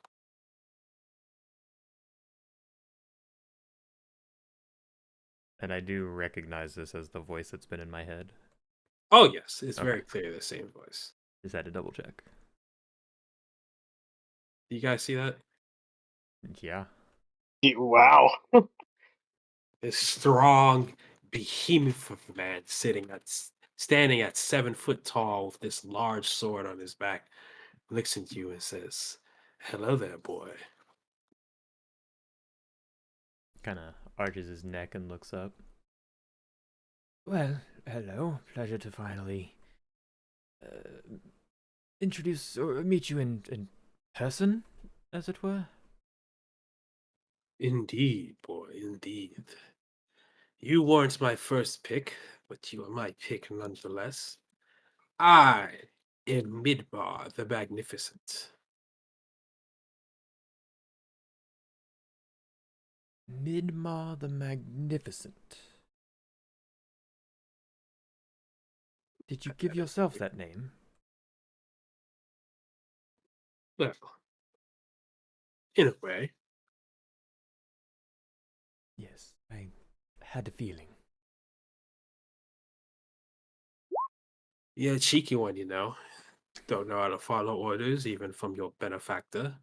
Man who saved your life 3 times over, 4 times over. Who even knows anymore at this point? I have done everything the master has asked of me, thank you very much. I speak of me, my boy. Oh, right, benefactor. Yes, you think your abilities are your own? You couldn't lift a dagger stabbed into an apple without me. Well, sure, fair point. So, why me? What? I don't understand. Well, boy, it was either you or fall to the bottom of the ocean. Perhaps. Anyways, you reached for me. You grabbed the music box and all the chaos. I imagine to Mr. Aetherwolf's direction. Oh, yes, to Master. Do you know where he is? Have you? Uh, have you some way of tracking him down or finding him? Past the ship's sabotage, no. I know not where he is. But Is that he? doesn't change the job we have to do. Yes, but is he alive at least? Do we? Can you at least tell me that? I My mean, there's boy, if like I hope in his eyes, like, please. my boy, if I knew he was alive, we would be with him this moment and we wouldn't even be speaking.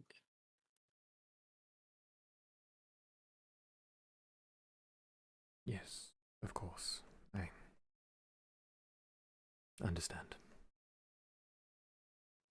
That being said, you are here now, we are together, which means we are here to carry out his wishes.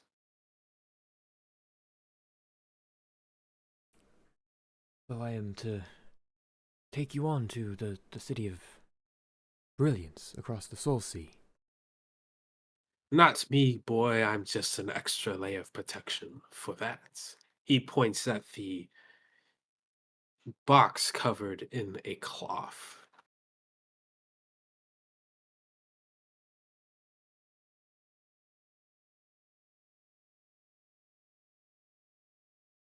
I'll slowly approach it, keep looking back at him with uncertainty. He teleports right in front of you and says, I don't even know if you'll survive the leg of the journey. Why would I show you my treats? Oh, well, apologies. I thought you were directing me toward it to inspect it myself. No, no, no, boy. I'm merely here to show you that amongst this box with me on your person is something that is of great value, far more valuable than your life, and you should give it to protect it. That's all that matters. Yes, Master Aetherwolf said something similar as well. I will refrain from asking too many questions. Just know you hold the future in your hands. Future of what?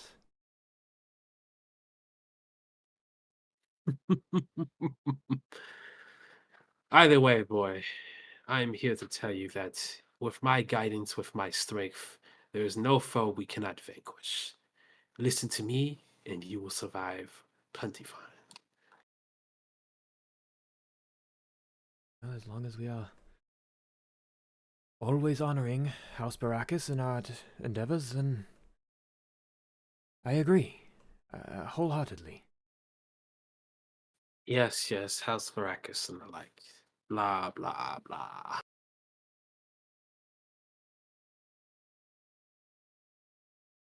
I don't entirely appreciate you referring to them in such a manner.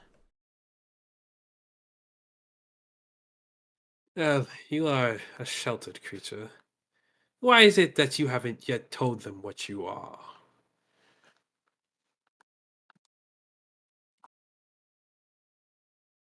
I assume you are referring to my new companions, and I don't see how it is any of their business or what difference it would make. Mm, fair. We could probably squash each of them like a bug. But I just want to make sure it's not from a place of fear. the little one will probably sniff it out before you know.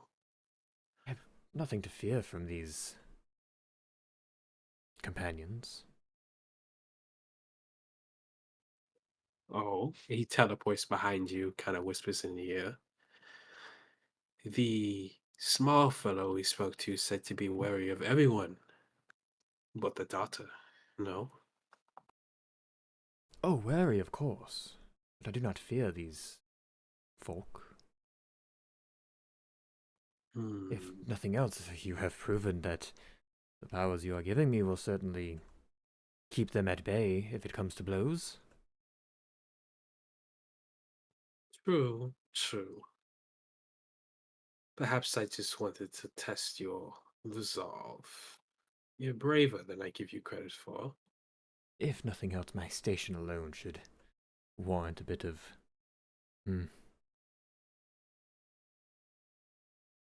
protection, you could say. Respect, even. Station means nothing here, boy. We're not in Ubea any longer. Yes, that is becoming more and more apparent by the hour. I will say this. For now, I will lend you my strength, and I will refrain from commenting too much as I get a feel of how you handle these powers. But I will leave you with this advice. Be wary of the masked one. He's not who he says he is. You, my friend, be careful of how you speak of Master Aethelwolf or all of House Baracus. I speak of the one you took the job from, not Aethelwolf.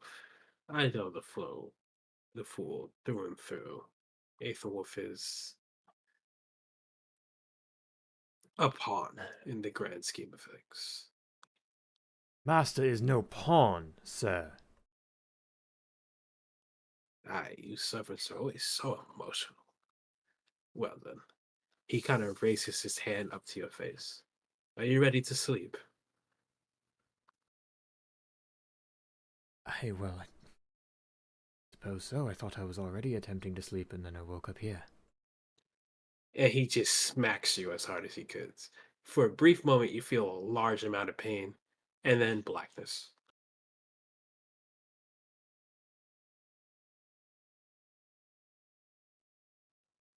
And I think that might be a good spot to stop.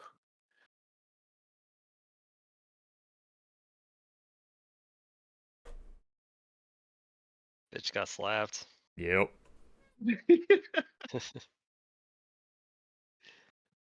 Ooh, fellas. Was that as stressful for y'all as it was for me? Nope. That was great. Nah, it it was was awesome. dude, it was a breath of fresh air. Yeah, dude, that was great. I'm open to criticisms if there's any. Please and thank you. I ain't got none. I got a criticism and a suggestion. I'll give you a suggestion first. Can you go burn my store down so that we can keep playing? Yes. Bet.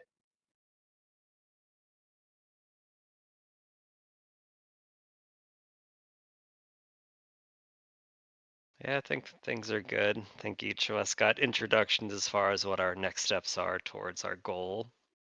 Some mystery at play.